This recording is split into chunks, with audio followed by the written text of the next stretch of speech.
Parallel World. 2123, A Summer Solstice. Chen Fan scavenged the scarred land for food to sustain himself and his dependent younger sister, but as noon approached he had found nothing. A century ago, the Sakura nation of Blue Star discharged nuclear-contaminated water into the ocean, causing mass extinction of marine life. Severe protests from all nations triggered a worldwide war. No one knew which nation, blinded by rage, first used nuclear weapons. All nuclear-armed states then joined the fray, dealing a near-fatal blow to Blue Star. Blue Star's billions of people were halved within 2 weeks. Water, soil, and air pollution were everywhere. Despite a century of recovery, nothing had changed. The people of Jojo united with all their might to sustain existence. Yet the population kept declining, now only 400 million, teetering on the brink of collapse. Other nations faced the same plight. Except for superpowers like Pyongyang, many small countries had already declared their downfall. 3 days, still nothing. Can Chen Fei and I survive this summer? Chen Fan muttered in frustration, tossing away a rotten fish he had just picked up. Boom. A loud noise echoed as ripples appeared in the high sky, revealing what seemed to be a vast ocean. Suddenly, beams of light descended from heaven. One of them struck Chen Fan. What the hell is this? His face twisted in shock. The beam carried a faint pulling force as if trying to drag Chen Fan skyward, and the force was growing. At the same time, an ethereal voice rang in the ears of over 1 billion people on Blue Star. Blue Star is about to collapse. Humanity is heading to extinction. Only by entering the ocean world is there a glimmer of hope. Each country will randomly select 10,000 people to enter the ocean world. The chosen ones will be bound to their country. When they obtain supplies, their nation will receive 100-fold amplification. The ocean world is fraught with danger. There are abundant resources, but also perils everywhere. The chosen must survive and gather as many supplies as possible. In 5 minutes, the chosen will enter the ocean world. They may choose to broadcast live or not. Note for all nations, the ocean world is both a challenge and a competition, an end and a beginning. The words struck the crowd like a thunderbolt. The fate of nations would now be tied to a survival game. I'm chosen. Chen Fan understood. But what about Chen Fei? He paled and immediately sprinted. Their home was a small mountain village, now home to only the 2 siblings. Isolated but cozy. If he left, how could Chen Fei survive the apocalypse alone?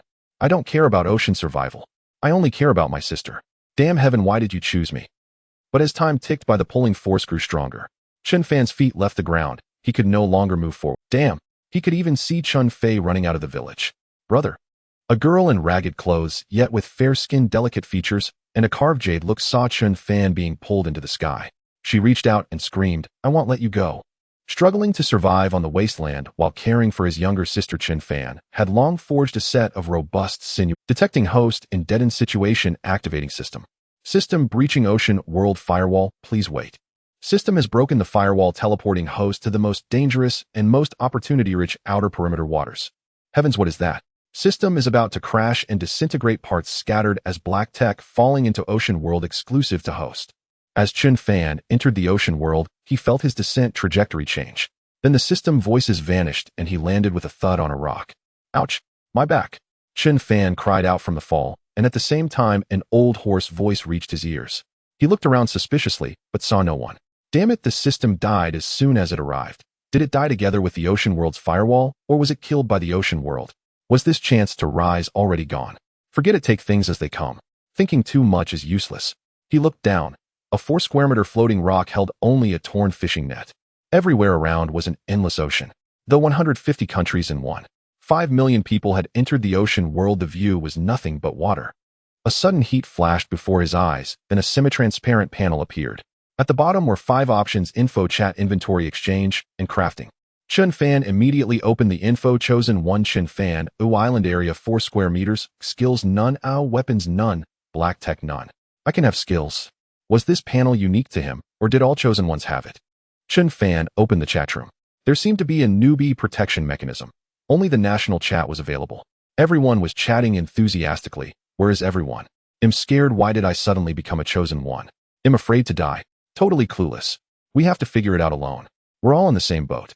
If anyone figures something out, share. I'm afraid to die, afraid to let my country down. I want to go home. All 10,000 people looked bewildered, filled only with curiosity and fear toward this unknown world. The inventory was empty. The exchange was a place for trading. The crafting area was for making things, but it required blueprints. It seemed he needed blueprints and materials for everything. Could he use that torn fishing net on the floating island to salvage? But the vast ocean held nothing. Already irritable thinking of Chen Fei alone and whether she could survive, all kinds of negative emotions surged. Chen Fan kicked the floating rock. Damn it, you a stone can actually speak. Chen Fan asked incredulously. Isn't that too miraculous? Is that so strange? Old Fu sure said grumpily, you just came onto me and you already hurt my waist. How am I supposed to chat up the young female floating stones now? Chen Fan twitched his mouth. This floating stone was being improper. Here they come. Fish me out, fish me out. I have cans. Chen Fan tossed the rib to the albatross, his eyes fixed on. Just then faint voices arose. Chen Fan searched carefully and finally noticed some half-meter square yellow wooden crates drifting in the distance. Crates could talk too, but according to the rules of ocean survival, he needed to salvage these items. He would obtain supplies while his country would receive the same supplies amplified 100-fold. Thinking this, Chen Fan hesitated no more. He immediately picked up a torn fishing net and cast it. Though his posture was unorthodox, he managed to snag a crate. But seeing that the floating stone was about to drift past the crate group, Chen Fan had no time to examine the crate he caught. He immediately continued salvaging. By the time the crates left the salvage zone, Chen Fan had hauled up 3 crates. Old Fu, sure, hurry and take me after those crates. I always drift with the current. Why should I chase? Old Fu sure said grumpily. You hurt my waist, and I haven't even settled that with you yet. You dare order me around. These words left Chen Fan utterly speechless. He could only give up for now and start opening the crates. With a mere thought, the crate turned into 3 wooden planks, and its contents appeared before him: canned fish X2, mineral water X1, food and water. The second crate, planks X3, bread X1. The third crate was the one that had been shouting about having a bra. Perhaps some female chosen one could use it. He could trade it for something else. Thinking this, he opened it directly. Super Shield X1. Super Shield can protect the floating stone within a barrier immune to all physical attacks. Duration, half an hour. Damn, I was thinking dirty. Thought it was something for a busted girl, but it's a protection shield. He recalled that when the system disintegrated, it said the fragments turned into various black technologies. This super shield must be one of them. At least it could temporarily fend off attacks from sea beasts. Not bad. So Chen Fan immediately took out the bread and started eating. He hadn't eaten for 3 days and was nearly starving. He hadn't expected to find food so easily after being pulled into this ocean world. Heaven must have mercy. On Blue Star, every nation was paying attention to the chosen ones who had already started their live streams. The top brass of Jiuzhou were also investigating the identities of these 10,000 chosen ones. Just as everyone was concerned about their own nation's chosen ones, a voice echoed from the sky. Jiuzhou's Chen Fan obtained can fish X2, mineral water X1, planks X9, bread X1. Jiuzhou receives 100-fold amplification. For a moment, all Jiuzhou people erupted. Oh my god, he got so much so fast. Which one is Chen Fan? Is he lucky or strong? Chen Fan hasn't started his live stream, so we don't know his situation. What luck! 100-fold amplification. We Jiuzhou are sure to rise. Other nations were stunned, but showed jealousy and disdain. Just a stroke of luck. Nothing special. He might. Exactly. Our My Liguo has sent several elite sea dog commandos. In the later stage, we will dominate the ocean world. Jiuzhou people, just the sick man of East Asia. With comments like these from netizens across countries, a war of words soon erupted. Meanwhile, the leader of Jiuzhou stared at the supplies before him, hardly believing it. Less than an hour and they'd already received 100-fold amplification of food and wood. Such excitement. After the nuclear war, trees were destroyed and the earth was almost devoid of green. These planks were hope. Chosen one Chen Fan obtained a bug-level black tech Super Shield X. 1 Super Shield 100-fold amplification can protect the territory within the barrier, immune to all physical attacks. Duration, half an hour. At the same time, a voice sounded again in the leader's ear. Then a virtual panel appeared before him. In the item slot were 100 super shields. The leader shivered and pinched his thigh in disbelief. This was like a dream. Although all nations were on the verge of collapse, the big powers still eyed Jiuzhou covetously, and he suspected many even had hidden nuclear weapons. A real threat. Now with a black tech that could nullify all physical attacks, Jiuzhou would be invincible.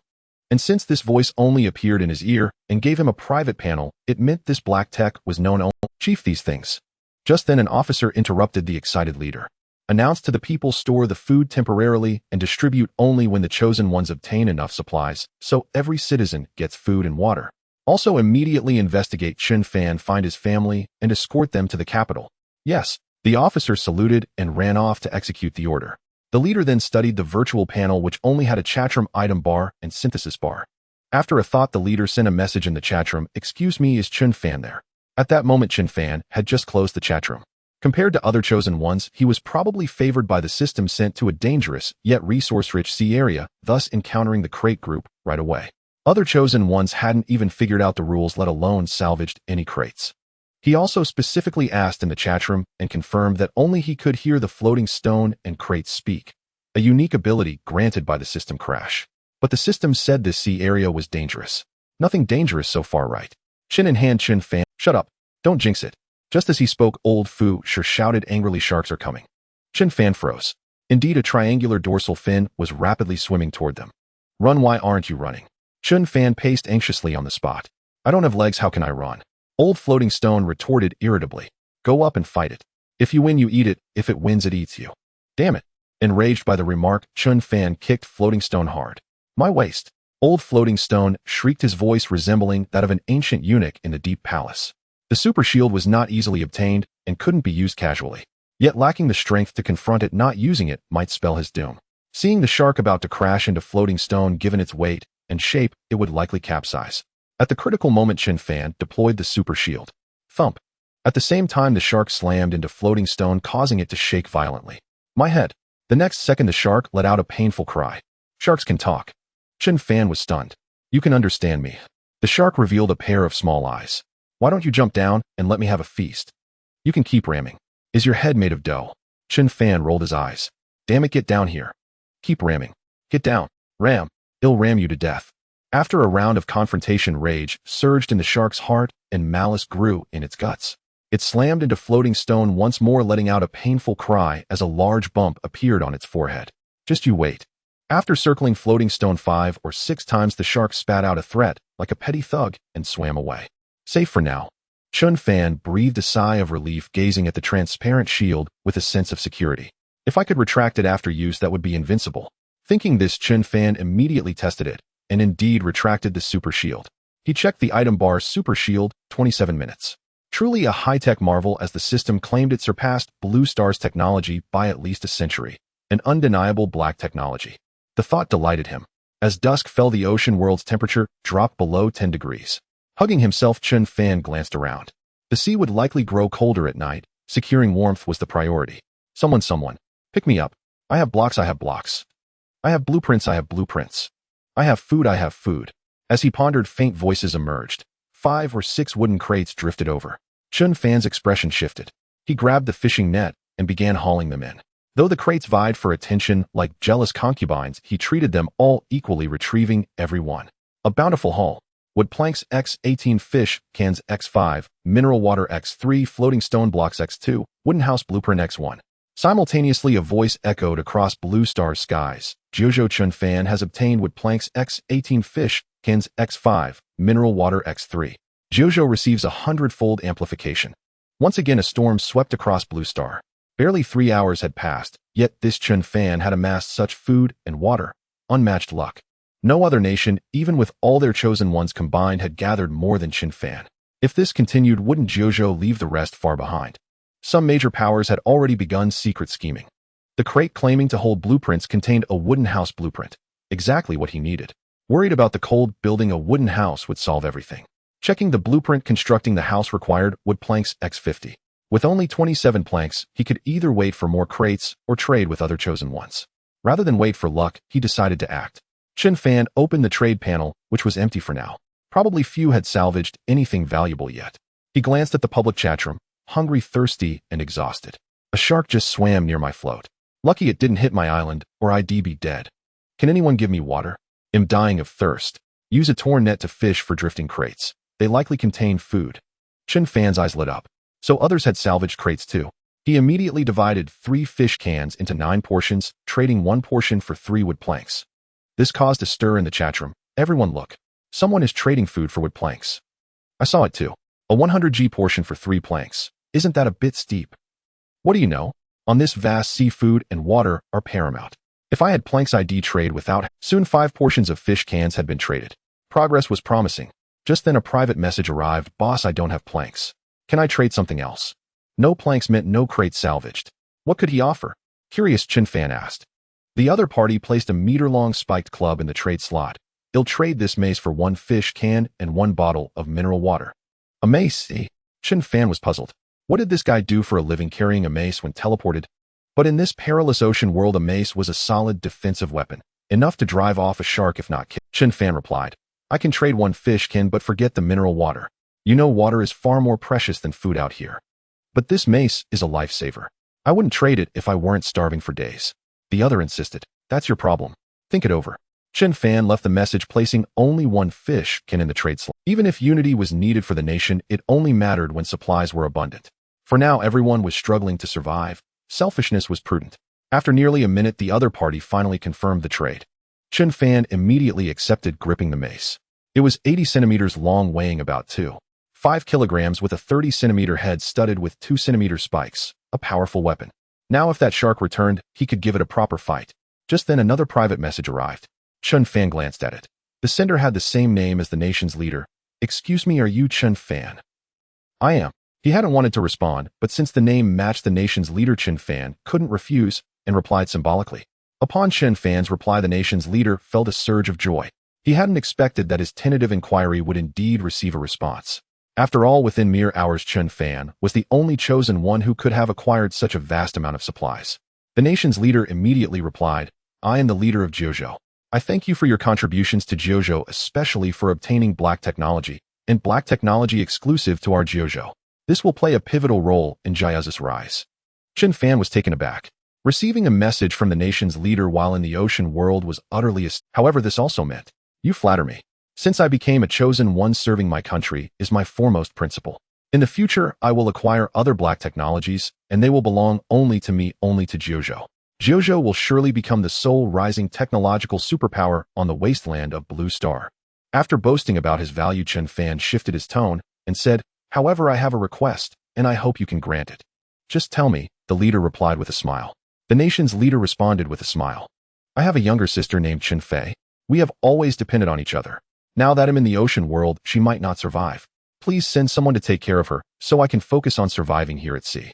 Chen Fan quickly replied. She's in Dongzhou at West Taiping Village. She should be the only one there now. No problem. I will give orders immediately to bring her to the capital and take good care of her.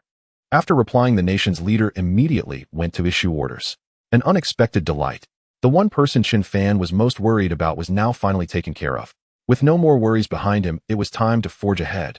During their private conversation, 2 more cans of fish had been traded, and he would soon be able to craft a small wooden cabin. At the same time, there were many other private messages, but these people had no supplies and were all trying to free. One male chosen one even offered to video chat with Chen Fan, claiming he would perform a striptease in exchange for a can of fish. Infuriated, Chen Fan blocked him immediately. If I were to watch a striptease, it would be a woman, not a man. What was that a gay thing? Only 2 more planks were needed to craft the cabin, but as the sky began to darken, the last 2 cans of fish remained unsold. It seemed that among the tens of thousands of chosen ones, only a handful had actually salvaged wooden crates. Another possibility was that they knew the value of the planks and refused to trade. Old Floatstone, hurry up and find me a wooden crate. If I freeze to death tonight, you'll have no reason to exist. Chen Fan couldn't help urging. I told you I can only drift with the current. Ew, I can't float on my own. Old Floatstone grumbled. You could attach a propeller to me and I'd take you to the sky. Damn it. Chen Fan's mouth twitched, and he decided to ignore Old Floatstone. That guy was just a freeloader. He glanced at the virtual panel. It was already 8 in the evening. Suddenly a ding sounded, and Chen Fan's expression shifted. Success. The 8th can of fish had been sold. With 51 planks, he could now craft a small wooden cabin. Chen Fan immediately placed the cabin blueprint and 50 planks into the crafting slot. A flash of light later, a 2-meter by 2-meter wooden cabin appeared on the floatstone. Chen Fan was enclosed within the cabin, but then he was dumbfounded. The entire floatstone was only 2 meters square, and the cabin occupied it completely with 3 sides surrounded by wood. How was he supposed to salvage crates now?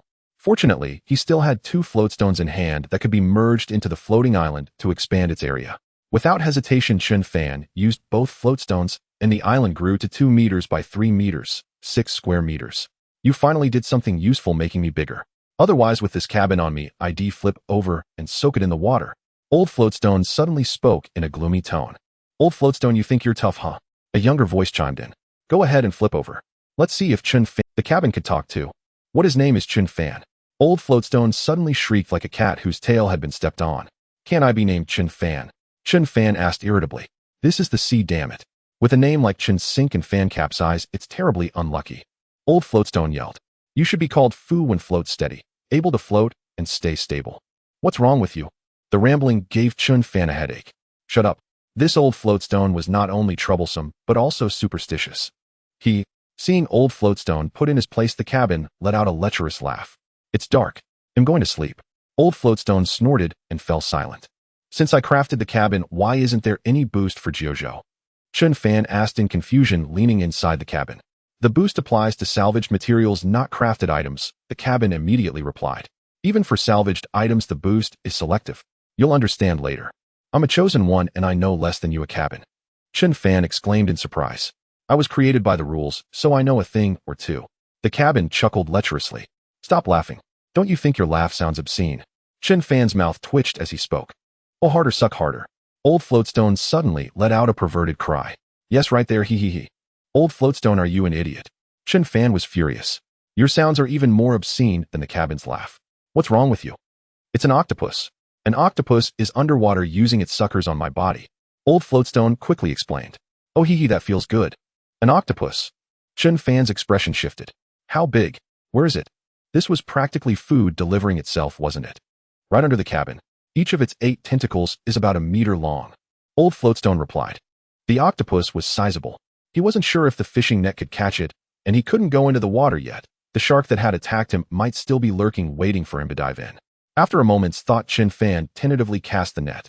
Whether he caught it or not was up to fate. As he cast the net, perhaps the octopus was about to leave and just swam into it. Chen Fan immediately began pulling it up, but felt a heavy weight. The octopus was pulling the net downward with force.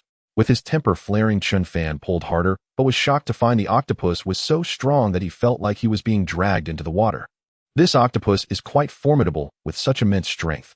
Chen Fan muttered in astonishment. Struggling to survive on the wasteland while caring for his younger sister, Chen Fan had long forged a set of robust, sinewy muscles. Deadlifting 100 kilograms was child's play to him. How could he be bested by an octopus? You sneaky bastard, let me go, or I swear I'll stab you with my tentacles. The octopus voice reached Chen Fan's ears from within the water. Oh, you dare resist. Chen Fan chuckled. The more you struggle, the more excited I get. With that he tightened. Shark's coming. Pull, you idiot, pull. Old Floating Rock also chimed in. A grown man weaker than an octopus. I, Old Float, despise you. Damn it, if you're so capable, you do it. Chen Fan was dumbfounded. Yet catching sight of the shark's triangular dorsal fin in the distance, he gritted his teeth and, mustering all his strength, hauled the octopus up. Then gripping his spiked club, he slammed it onto the octopus head. The creature's body immediately began to shift through a kaleidoscope of colors. Tossing the octopus still tangled in the net into the wooden hut, Chen Fan clenched his spiked club and stared coldly at the shark. It was time to settle the score with this beast. After all, there was still an entire night ahead. Who knew when this creature might attack? He couldn't possibly stay awake all night watching the shark, could he? Kid, you think that club of yours can hurt me, eh? The shark snickered. Looks like your defenses are gone. Just stay put and let me devour you. With that, the shark charged straight at the floating rock, slamming into it with immense force. Chen Fan gripped his spiked club with both hands and brought it down on the shark with all his might. Bang! Omp! With a dull thud, the spiked club struck the shark's head squarely. The shark let out a pained shriek and turned to flee, but the spikes of the club were embedded in its skull. As it swam away, it dragged the floating island along, causing it to drift rapidly. In an instant, the massive floating island was pulled along by the shark, speeding away at nearly 50 kilometers per hour. Oh my heavens, too fast, too thrilling. I'm getting seasick. The wooden hut couldn't help but screech. Chen Fan, make it stop. I'm going to throw up. You're a wooden hut. What could you possibly throw up? Don't act so real. Chen Fan rolled his eyes.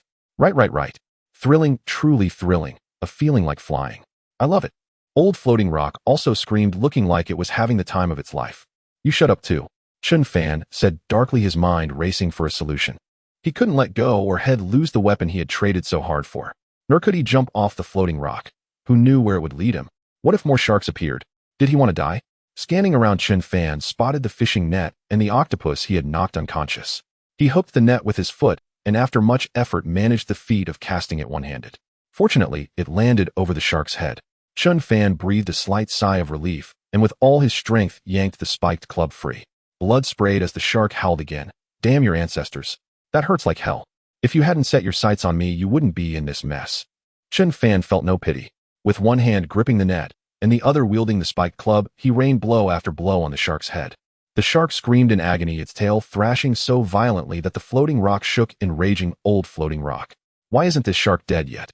My poor back, ouch. Serves you right. Wasn't it a feeling like flying? Keep showing off. The wooden hut laughed with schadenfreude. You've taken over most of my body and still dare to mock me. Believe me, if I get angry, you'll disintegrate, and well, all die together. Go ahead, try it. Whoever doesn't disintegrate is a coward. Oh, so you're challenging me, old float. Both of you shut up. Chen Fan was furious. He bellowed and struck the shark's eye from the side. Finally, the shark's speed slowed, and it began to sink weakly into the sea. This guy. Chen Fan's mouth twitched. He dropped the spiked club, grabbed the net, and started pulling. It was an E-class mackerel shark weighing a full 300 gene. Fortunately, buoyancy helped, and Chen Fan managed to haul it onto the floating rock. Then he collapsed into the wooden hut, gasping for breath. This shark was only 2 meters long, quite small by shark standards, yet it had taken all his effort to kill it. If it had been a larger shark, how could he have fought it? The thought of the countless unknown dangers in the ocean world made Chen Fan's head ache. Don't think too far ahead. Focus on the present. Old floating rock suddenly spoke. We're too heavy. We're almost level with the sea. Aren't you afraid a wave will sweep you into the water tonight? Chen Fan frowned. Indeed, the top layer of the floating rock was now only a fist's width from the water's surface. If he hauled in even one more wooden crate, they would sink. There wasn't even time to disassemble the shark. He gave the octopus another whack, then tossed both the octopus and the shark into his inventory. The floating rock slowly rose again. It seemed he needed to expand the floating rock, turning it into a true island before he could do anything else. A long and arduous road lay ahead. Enough thinking. With the shark threat neutralized, he could finally get some sleep. Just as the thought crossed his mind, voices echoed from above. Tom Lucas of the United States killed by a shark attack. Mei Chuanhua Ku Zi of Sakura Nation strangled by an octopus. Tom Lucas of Bear Country killed by a shark attack. Kim Jung-sik of East Stick Nation leg torn off by a shark attack. In an instant, everyone on Blue Star was shocked. On just the first day, people from various nations had already died. Was this ocean survival challenge so brutal? Citizens of all nations erupted in anger. Those idiots, why provoke those sea creatures? Shouldn't they protect themselves first? At least every nation has lost some chosen ones. Our East Stick Nation isn't doing too badly. Each nation has 10,000 chosen ones. Losing 1 or 2 is no big deal. Finally, the voice turned to 9 provinces. Chen Fan of 9 provinces has killed a shark. The fresh shark carcass will be amplified 100-fold for 9 provinces. Chen Fan of 9 provinces has killed a giant octopus. The fresh octopus carcass will be amplified 100-fold for 9 provinces. This voice, like a thunderbolt cleaving through the dark night, sent a tremor through everyone. Their faces were etched with utter disbelief. The people of Jojo instantly stirred, their drowsiness vanishing. My heavens, others are either killed or injured, but he managed to counterkill both the shark and the giant octopus. Who exactly is this Chen Fan? He's far too powerful, and it seems he hasn't been streaming all day. Heaven blesses Jojo, allowing a powerhouse like Chen Fan to emerge. Our Jayuz's rise is promising. Other nations were not only astonished, but also enraged, their keyboards clattering loudly. A conspiracy, there must be a conspiracy. The sick men of East Asia from Jojo cannot possibly kill a shark barehanded upon entering the ocean world. Even a member of our Sea Dog Special Forces was injured by a shark. Is this Chen Fan stronger than a Special Forces soldier? I refuse to accept this. Why are our chosen ones killed while Jayuz's chosen one can achieve a counterkill? Jojo must have bribed the people behind this game. They must have. All nations were discussing Chen Fan. The national leader looked at the pile of sharks and octopuses filling the square, his heart a mix of emotions. Once upon a time, he had constantly worried about food for the people, never expecting that on the first day of ocean survival, Chen Fan would give him such a great surprise. National leader, how should we handle this food? A senior official stepped forward, suppressing his inner excitement, to ask. Mix the shark and octopus meat, add water and coarse grains, and make them into cans. The national leader responded after a moment's thought. Send people immediately to work through the night, and strive to have every citizen of Jojo receive a fish can by tomorrow evening. Yes. The senior official's voice rang through the night sky as he promptly went to issue the orders. The sound of casualty lists kept reaching Chen Fan's ears, stirring a hint of melancholy within him. It seemed every chosen one had encountered a shark or octopus attack. Since he was in the more dangerous peripheral waters, both the octopus and shark had come for him. I can only thank the Wolf Fong Club. If you want to thank me, say it out loud. Don't keep it to yourself. Suddenly, the Wolf Fong Club beside him spoke with displeasure. I won't appreciate it if you hold back. The Wolf Fong Club could talk. All right, grateful heart, thanks for having me. Chen Fan immediately said, time to sleep. Well, fight together again tomorrow. My brother club, accept your gratitude. The Wolf Fong Club said with satisfaction. Old pumice, don't forget to keep watch. I want to sleep, been busy. What the hell? Chen Fan, I'll help you keep watch. Just rest well inside me. Inside you. Hearing the wooden hut's words, Chen Fan's lips twitched. Why did that sound so awkward? Acknowledging with a reply, Chen Fan quickly set up a simple wooden bed with some planks. Lying on it, he glanced at the public chat room messages. I was bitten by a shark. Can anyone give me hemostatic medicine or bandages? I can trade planks. If the first day is this brutal, how will we survive? If I hadn't clung motionless to the pumice ID, probably be shark bait by now. Does anyone have food to spare? I've been hungry all day and can't even sleep. Everyone was complaining. Most had gained nothing today, unsure if the wooden crates would refresh after midnight.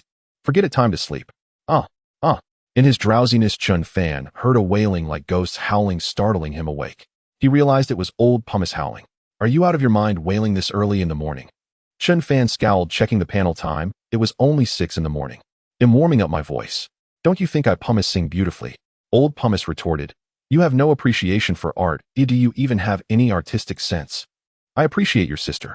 Chen Fan grabbed the wolf fawn club and slammed it onto the stone surface. My back. Old pumice shrieked again like a cat, with its tail stepped on. The wooden hut cackled gleefully. Ignoring them, Chen Fan took out a fish can and some mineral water to eat. Though he had caught some food yesterday after consumption, he was left with only 2 fish cans and 3 bottles of mineral water. He had to use them sparingly. After eating and drinking his fill, Chen Fan immediately used his decomposition ability on the shark and giant octopus, obtaining shark skin 1, a shark teeth 1, a shark meat 200, and octopus meat 100. This decomposition feature was quite good, greatly saving energy. Not bad. A human. Brother's charge. I have meat. Pull me up. I have a map. I have a map.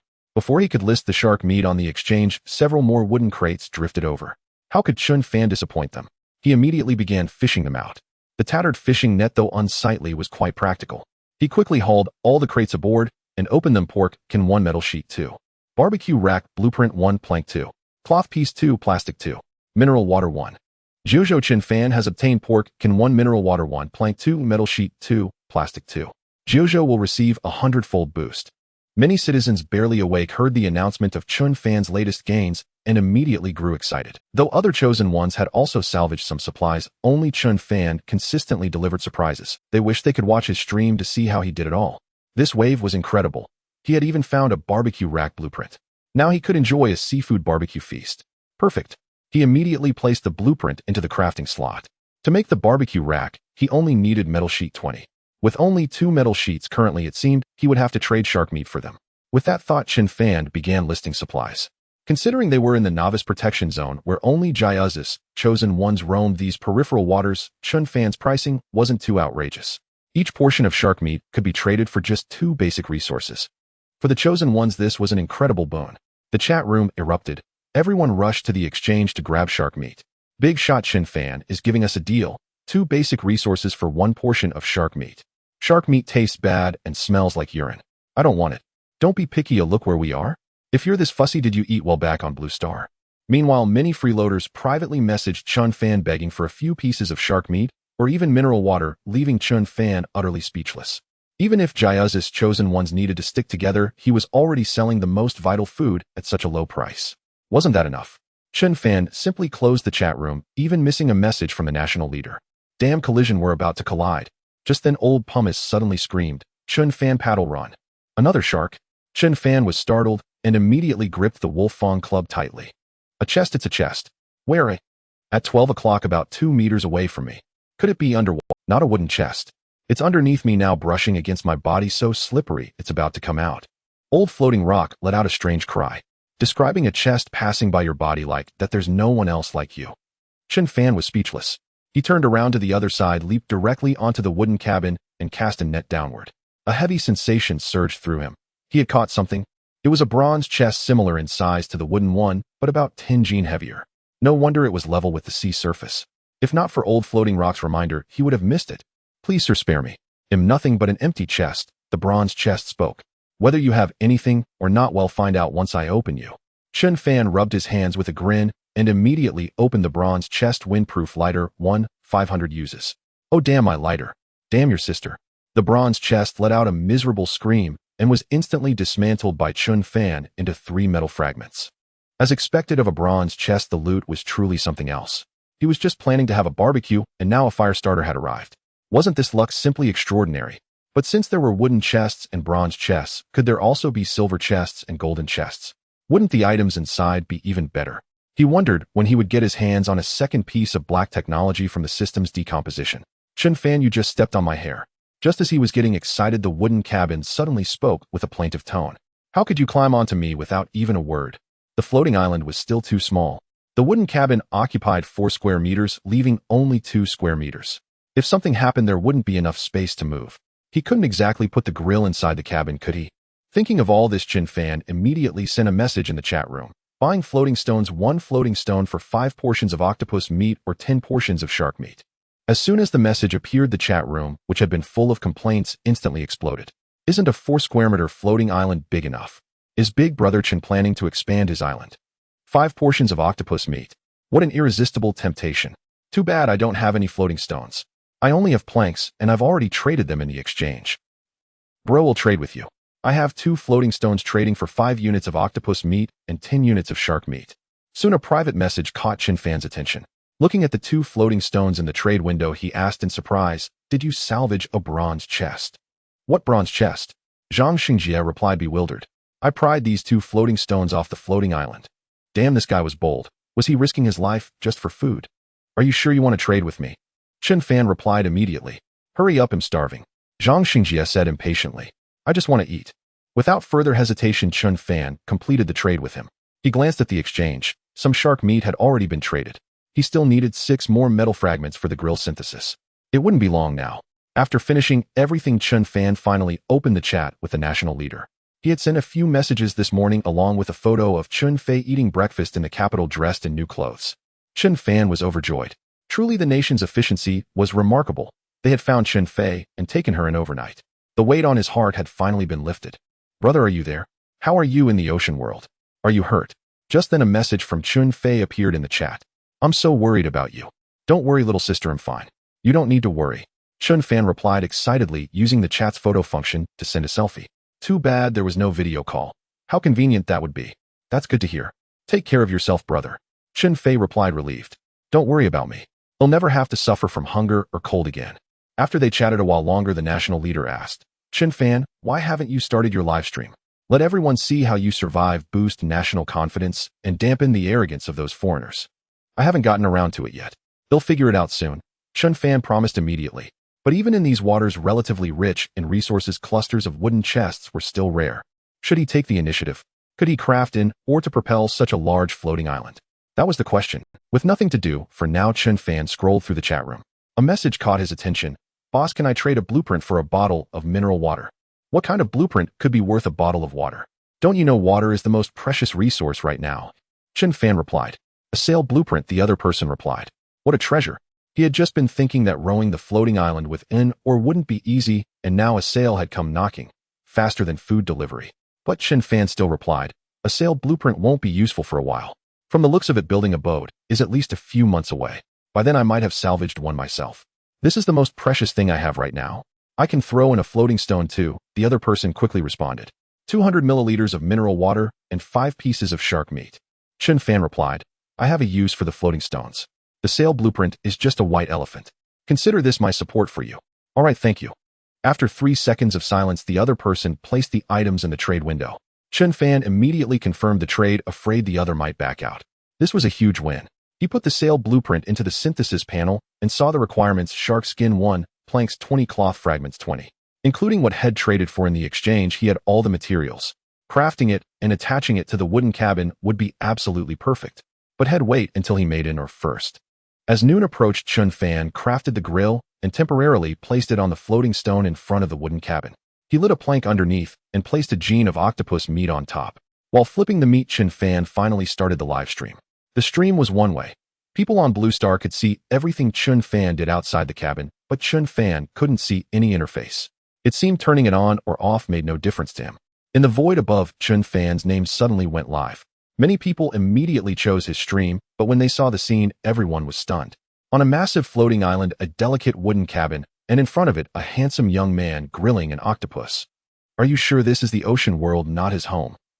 This looks more like a health retreat than ocean survival. The chosen ones in other live streams either stared unblinkingly at the water's surface searching for drifting wooden crates, or busied themselves exchanging survival tips in their streams, each one disheveled and exhausted, not even sleeping through the night.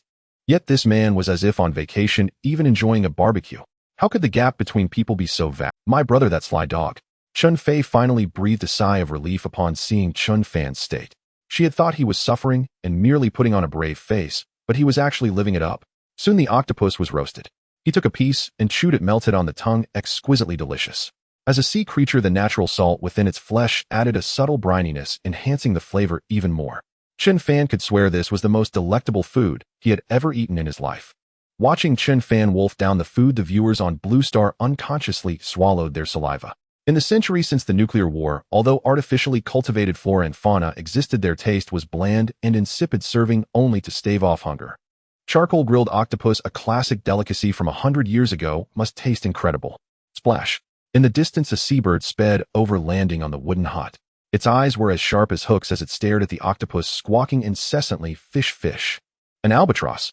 If you want fish, catch it yourself. Don't even think about snatching mine. Chen Fan said immediately. Boss, eat fish. The albatross shot Chen Fan a surprised look, then kept squawking. It's fate that you could fly across this vast ocean. Hey, race a small piece for you. Annoyed by the noise, Chen Fan tore off a morsel and tossed it to the albatross. The albatross opened its beak wide and swallowed it whole, then acted as if it had discovered a new world. Fish, good, more fish. No problem wanting fish, but you need to trade with me. Chen Fan immediately said, fly around nearby and look for any drifting wooden crates. Give me the location of one crate, and it'll give you a piece of fish. Chen Fan nodded and tossed another piece of grilled octopus to the albatross. He had plenty of octopus meat anyway. One piece for one crate. This deal was simply too good to pass. Give one first as a deposit, a deposit. The albatross immediately squawked upon hearing this. You can even haggle. That's fine. Chen Fan nodded and tossed another piece of grilled octopus to the albatross. He had plenty of octopus meat anyway. One piece for one crate.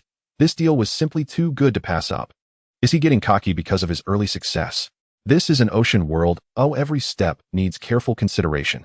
I think he's just asking for trouble. The early phase requires stability. He can leave when he has. The people of Jojo were utterly baffled. Why did he suddenly make a sale? Is Chen Fan planning to leave this place? Towing such a large floating island, if a shark attacks when his strength runs out, he's done for.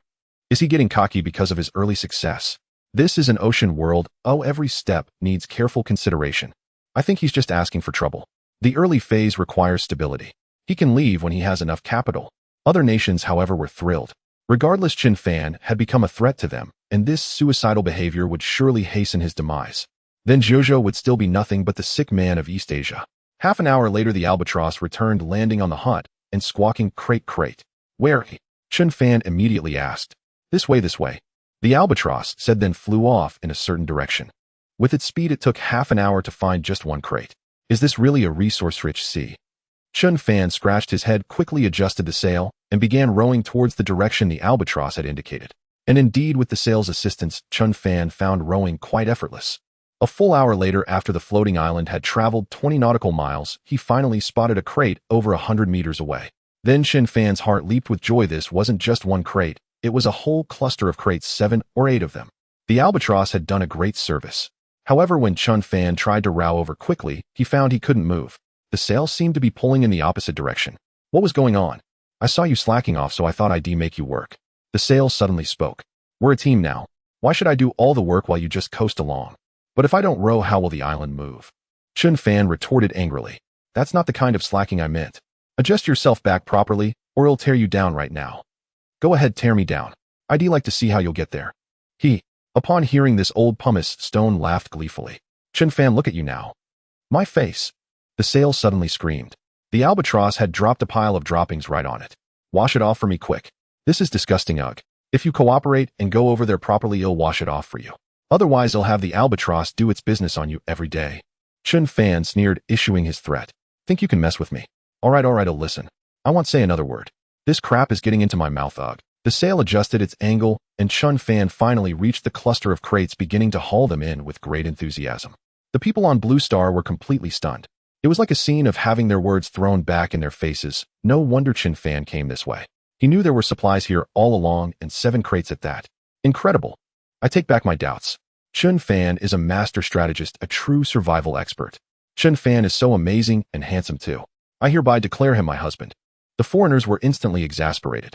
They had just pronounced a death sentence on Chen Fan, and now he had found a cluster of crates. Their own chosen ones combined couldn't even find 10 crates in a day? What kind of luck was this? Led by the United States, several major powers immediately convened a secret meeting to devise a strategy against Jiuzhou. Chen Fan excitedly began opening the crates. Bread X2, wood plank X2. Seawater purifier blueprint X1 purifies everything, yields pure water. Pumice stone X1. Canned fish X2, plastic X2. Instant noodles X2, or blueprint X1. Jiuzhou's Chen Fan has obtained bread X3, canned fish X4, mineral water X1, wood planks X4, metal sheets X3, plastic X3, cloth X2, seawater purifier blueprint X1 purifies everything, yields pure water. 8 items in total. Jiuzhou's rewards will be amplified 100-fold. As the announcement resounded across Blue Star, nearly everyone stood frozen, dumbfounded. Purify everything, leaving only pure water. No one knows what this means. Since the outbreak of the nuclear war, the waters of rivers, lakes, and seas had all been contaminated. Humanity could only extract deep groundwater from a kilometer beneath the surface, and after a century of consumption, reserves were dwindling. It was no exaggeration to say that the preciousness of water far exceeded that of food. Now Jiuzhou had suddenly obtained 100 seawater purifier blueprints, meaning they would no longer lack drinkable water. This single achievement had already surpassed all nations on Blue Star. The people of Jiuzhou rejoiced while citizens of other nations seethed with envy and hatred. Long live Chen Fan! Chen Fan is the hero of our Jiuzhou. My husband is amazing, not only handsome, but also capable. Who wouldn't love a man like this? A tall tree catches the wind. Jiuzhou's Chen Fan is too flashy. He probably won't live long before he dies. Don't be too smug. You're just jealous. We the people of Jiuzhou are about to live a good life, while you'll still be eating chaff and vegetables. Aren't you ashamed?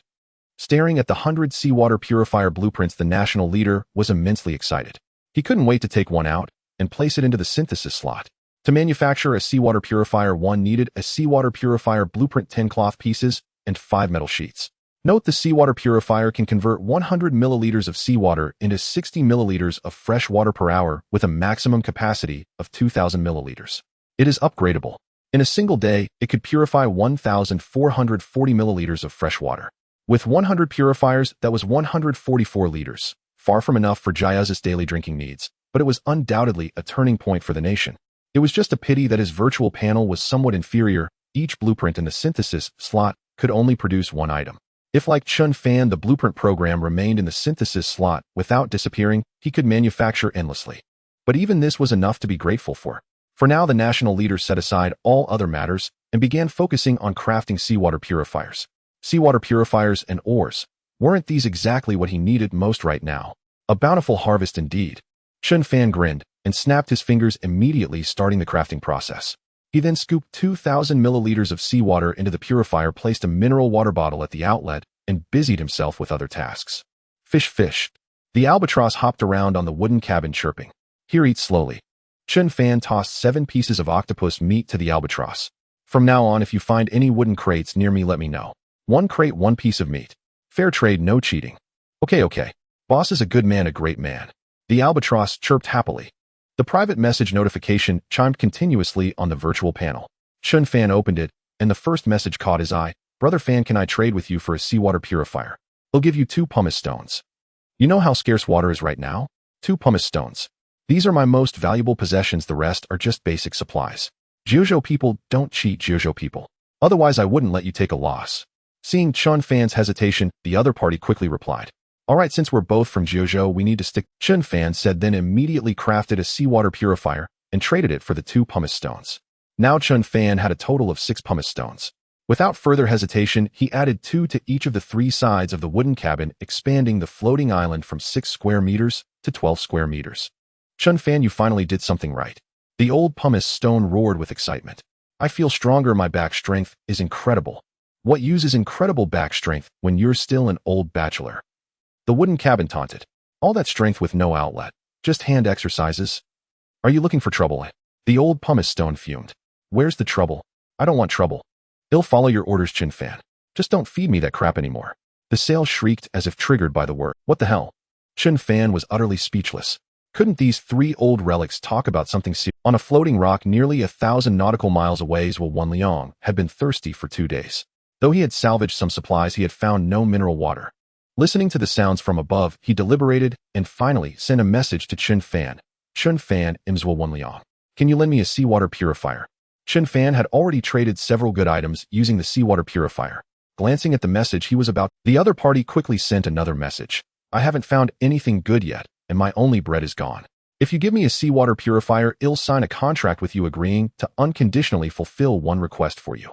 One could sign contracts in this ocean world. How come he didn't know? How do we sign this contract? Chen Fan replied immediately. I salvaged a contract document. After I sign it, I'll give it to you. Once you sign your name, the contract is sealed, and you can ask me to do one thing at any time. Zhuo Wenliang explained. If I don't fulfill it, I'll suffer the backlash and die bleeding from 7 orifices. Such a contract existed. Had this guy salvaged a bronze or even a silver chest? Though unsure of Zhuo Wenliang's truthfulness, he was still a Jiuzhou compatriot. Chen Fan was willing to take the gamble.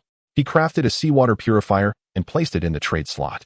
Seconds later, a parchment scroll wrapped in silk thread appeared in the other's trade slot. They both confirmed the trade simultaneously. Opening it, the words contract were written in large characters, followed by Zhuo Wenliang's promise and signature. Chen Fan immediately wrote his own name. The contract document grew hot and soon burned to ashes. Wow, there's such a miraculous thing. This ocean world is truly extraordinary. Chen Fan muttered, what's so special about this? I've drifted on the sea for so long, I've seen everything. The old pumice stone boasted at Chen Fan's astonishment. You've never seen a mermaid, have you? There are mermaids in this ocean world, Chen Fan exclaimed. Of course. Do you think it's only ordinary fish out here? There are plenty of native inhabitants. The old pumice stone said gruffly. If you run into them, your life won't be worth a damn. Chen Fan frowned. So besides threats from marine creatures, there were also indigenous dangers in this ocean world. It seemed he had to pray he wouldn't encounter them until he grew strong enough. Thinking this, Chen Fan immediately rose and called out to the albatross. Old Alb, have you rested enough? Why not hurry and see where there are more wooden crates? Coming. The albatross resting atop the wooden cabin screeched as it soared into the sky and swiftly departed. Old Floatstone, can you see anything worth fishing out of the water? We can't just wait here idly. Having sent the albatross off, Chen Fan then instructed. Beg me. Old Floatstone shouted like a scoundrel. Old Floatstone, don't you understand? We're one entity. Flourish together or perish together. Chen Fan said sternly. Perish your ass. Even if I'm reduced to a tiny fragment, I'm still alive. Old Floatstone retorted disdainfully. Think I'm scared? Damn. Chen Fan was dumbfounded. This old thing was truly a stubborn rock, hard and stinky. Fine, for the sake of you making me stronger, I'll lend a hand. Old Floatstone's tone suddenly softened. At my 3 o'clock, there's a school of sardines swimming this way soon. You've got some conscience after all, Chen Fan said, grabbing the fishing net and leaping onto the floating stone over there. Are they here? Cast the net. After a 5-second silence, Old Floatstone bellowed. Chen Fan immediately cast the net downward, then began hauling it up. It was indeed heavy. He had caught 13 sardines in one go, over 20 centimeters long. 2 would make a hearty meal. Does Chen Fan have prophetic powers? He jumped to the right floating stone at just the right moment to catch fish, as if he had eyes underwater. We've witnessed his miracles, but he keeps muttering to himself. Seems a bit off. Could he be a shaman? My husband is always the best. He will lead our 9 provinces to become the top nation on Blue Star. Watching Chen Fan's incredible moves, the people of the 9 provinces were astounded, buzzing with discussion. Meanwhile, several major nations led by Pretty Land had secretly convened and made a final decision: a night raid on the 9 provinces. Chen Fan of the 9 provinces was incredibly lucky. At this rate, the 9 provinces would surpass all other countries. Since due to the novice protection period in the ocean world, each nation's sea territory was different, and they couldn't interfere with Chen Fan, they decided to handle it from within Blue Star. That night, Sakura country would launch all its missiles to bomb the 9 provinces. Even if Chen Fan amassed countless resources for the 9 provinces, they might not live to enjoy them. By evening, the albatross had left and not returned. Whether it never found a wooden crate or was eaten by a predator remained unknown. Chen Fan had to prepare 2 sardines and place them on the grill to cook. Watching Chen Fan's carefree demeanor, the people who had already received food cans felt joy mixed with gratitude. These cans are delicious. Without Chen Fan, who knows when we'd have gotten food cans. We're so thankful. He's eating, and I'm eating too. It feels like we're on a date. You barking foreign dogs, Chen Fan brings us food. What can your chosen ones bring you? The foreigners huddled in their rooms, hungry and thirsty, watching the bullet comments from the 9 provinces in the live stream, grinding their teeth in rage, but unable to retort. As night deepened, voices echoed from the sky. Murasaki Yasuji of Sakura country, dehydrated after 3 days, died of thirst. Will Brown of Pretty Land, severely injured by his own nation's chosen one. Zhu Lin of the 9 provinces, killed by a chosen one attack. With a string of names and summarized statistics, in just one day, nearly 10,000 people had died across 150 nations and over 700 in the 9 provinces over 2 days, a testament to the ocean world's brutality.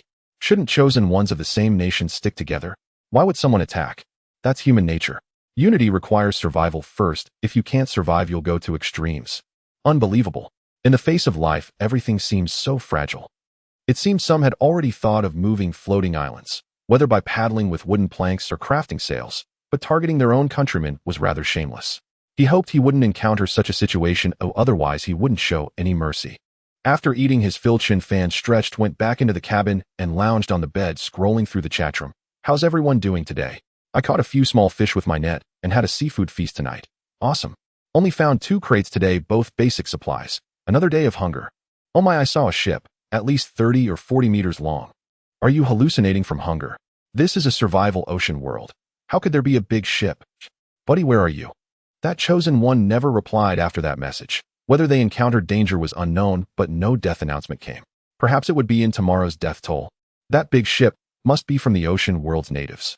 Damn, the danger's escalating. I need to be careful. Seeing it was late, Chen Fan was about to sleep when the usually quiet old floatstone suddenly yelled, "Run! Sail, hurry up and raise it to get away. Something's about to crash into us." "I'm already getting it up. Tell Chen Fan to paddle fast." Sail said frantically. It's coming, riding the waves." The cabin chimed in. Chen Fan opened the door. "What the hell is going on? Who's coming?" Chen Fan muttered in confusion, immediately opening the wooden door to investigate, but let out a shout and dodged to the side. Boom. The next second, a massive creature burst out of the water, pushing a bronze chest ahead of it, and plunged headfirst into the cabin. A dolphin? Chen Fan was still baffled. "Bro, let me crash at your place for a bit. That chest is my rent," the dolphin quickly said. "You're a marine creature. You hide on land." Chen Fan slapped his forehead. This dolphin was about 2 meters long, just fitting into the cabin. If he threw a blanket over it, someone might think he'd married a plump wife. "I don't care, I've paid my rent." The dolphin blustered. "I'm not going out. No way, no how." Here, before he could figure things out, old floatstone howled again. Oh no, I'm going to be rammed and sunk." Chen Fan's eyes nearly popped out. Through the gap, he saw a marine creature nearly twice the dolphin's size charging fiercely toward the floating island. "What the hell is this?" Chen Fan exclaimed, his mind racing as he instantly activated the super shield. Bang! In less than a second, the colossal creature crashed against the shield, causing the massive floating island to tremble violently. Chen Fan stumbled, nearly falling, and swiftly leaped through the gap between the dolphin and the doorframe. Only then did he notice the marine creature. It was an orca? Kid, hand over the dolphin. The orca circled the floating island once, then growled, "Or it'll destroy your island. You damned brute, daring to wreck me." Old Floating Stone retorted indignantly. "Are you looking for trouble?" "Trouble? Why trouble? Are you trying to splash me?" Chuan Fan startled, shrieking again. Chen Fan, however, stared coldly at the orca, his expression growing more grave. Orcas are social creatures. If one was here, others must be lurking nearby. With their high intelligence, they could launch a surprise attack at any moment. He had to intimidate this one to drive them off. Deactivating the shield, Chen Fan pulled out a spiked club and beckoned to the orca. "Come on, let's see whose head is harder, yours or my weapon." "Are you challenging me?" The orca chuckled. "This is the first time a human has dared to challenge me. I'm impressed." "Go, Chen Fan. Smash it," the wooden house cheered. "Watch me charge and flip your island." The orca laughed, retreating for a dozen seconds before lunging forward. "Go, Chen Fan. Smash it," the wooden house cheered. "Watch me charge and flip your island." Watching the distant dorsal fin, Chen Fan activated the super shield the moment the orca was a meter away, gripping his club and slamming it fiercely into the water. Bang! As the orca's head struck the shield, Chen Fan's club landed, leaving 5 or 6 deep dent. As the orca retreated, Chen Fan deactivated the shield and swung his club with a grin. "First round not bad. Ready for round 2? Yes, round 2. Old Floating Stone, seeing no harm, laughed heartily. "Go on, or you're not a real." Dizzy, and with a sore back, the orca circled the island a few more times. It seemed unobstructed, but every collision felt like hitting glass. How bizarre. Behind. Chuan Fan suddenly shouted. Chen Fan ignored him, raising the super shield again as another violent impact struck the island. As expected, there were other orcas lurking. "Stop hiding. Come at me all at once," Chen Fan said disdainfully. "Even if you ram all night, you won't sink my island." The orca was furious. It had finally found a dolphin for dinner, only for this human to protect it, and they couldn't do a thing about him. After a few seconds, the orca turned to leave. Old Floating Stone began taunting, "Brute, you're so cocky. First, I'm not cocky, I'm angry. Second, my name is not Brute, it's Orca. Third, I don't have time for this childish game." The orca spun around, enunciating each word, then dove into the water and vanished. Phew. Only then did Chen Fan collapse to the ground, gasping for air. This was one of the ocean's most intelligent creatures. Luckily, he had bluffed it with the super shield. If it had persisted once the shield's energy ran out, he would have been doomed. What a relief. Splash. Across the blue star, especially in Kyushu, thunderous applause erupted. Many were on the verge of fainting from tension and excitement. That was so thrilling, felt like I was there. Chen Fan driving away that giant fish is unbelievable. Indeed, Chen Fan is brave and resourceful, a rare genius once in a century. Congratulations. He got lucky this time. The ocean is full of dangers. Something will kill him sooner or later. Nonsense. Foreign dogs, get out of Chen Fan's livestream. As negative comments flooded in, a new war of words erupted between East and West. Several major nation leaders had been about to toast in celebration, but their hopes were dashed. Once again, they felt the night raid plan was right. After tonight, Kyushu would likely disappear. Damn lucky that bastard ran off, or I'd teach him how to be a whale. Old Floating Stone snorted, then boasted loudly. Daring to mess with me. Such nerve. Shut up. Chen Fan twitched his mouth, lowering his voice. They probably won't give up. Keep watch. If they attack from underwater, don't speak. Just cough once. You're so cunning, but I like it. Old Floating Stone giggled. Dolphin, you can leave now. Chen Fan sneered internally, then turned to the dolphin. I need to rest. Enough. Chen Fan kicked its tail. If I splash water, how can I lie down and sleep? What were you thinking? 10 minutes? Just 10 more minutes. Enough. Chen Fan kicked its tail. If I splash water, how can I lie down and sleep? What were you thinking? 10 minutes? Just 10 more minutes. The dolphin hurried. He'll even get you another chest. Cough. Bang. Just then, Old Floating Stone coughed. Chen Fan instantly raised the super shield as a violent impact struck. The orca had indeed launched a sneak attack. Brute, you're asking for death. Old Floating Stone raged. I'm done playing with you. Seeing the defense unbreakable, the orca left those words and truly vanished. They're really gone this time. If you don't leave, he'll chop you into pieces. Chen Fan glared at the motionless dolphin. I'm going. The dolphin chuckled, struggled back into the water, and dove out of sight. You should have killed it. It hit my waist when it charged. What do you know? I'm keeping it for a bigger purpose. Chen Fan grumbled as he headed inside toward the bronze chest. Last time he got a lighter. What treasure would this one hold? Bro, be gentle with me. Seeing Chen Fan's lecherous gaze, the bronze chest shyly pleaded. Chen Fan froze, then a chill ran down his spine. What he said made it sound like opening a chest was akin to deflowering a maiden. Could it be any more nauseating? Ignoring the remark, he directly opened the chest. Smart, fully automatic toilet 1. Manual, no flushing needed. Waste vanishes automatically, no toilet paper required. Water jet cleaning, no venting necessary. Emits a fresh fragrance. Damn, I actually got something this awesome. It had been 2 days since arriving on the island, and due to acclimatization issues, he hadn't relieved himself. After the tense standoff with the orca, the urge finally hit. Had considered turning off the live stream and letting it all out over the sea, but now with this contraption, he could do it right in the wooden hut. Rubbing his stomach, Chen Fan immediately shut the wooden door and sat on the toilet, letting it all out. Just as the manual claimed, clean and hygienic. Yet after finishing, having the toilet sit by the bed felt oddly unsettling. In the end, Chen Fan stored it back in his inventory, only to take it out when needed. The room's still too small. When will I get the floating island and the hut expanded for a more comfortable stay? Lying on the wooden bed, Chen Fan murmured softly and soon drifted into slumber. In the dead of night, the 9 provinces lay silent. Even the mutant dogs redomesticated after the nuclear war had fallen asleep.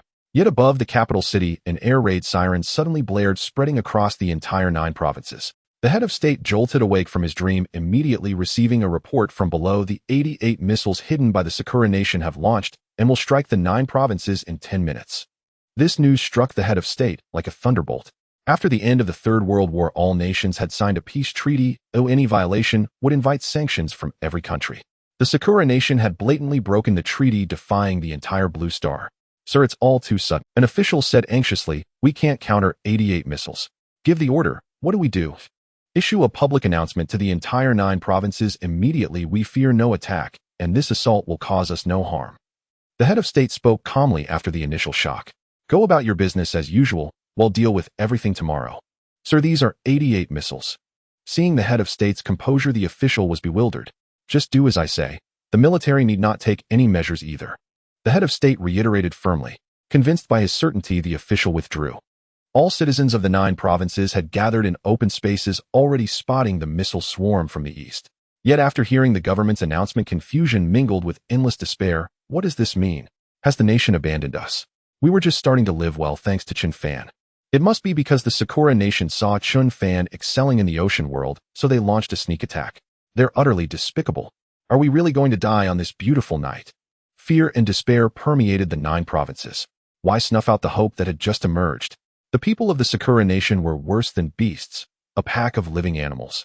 Yet as the missiles descended, a sense of relief and release washed over them.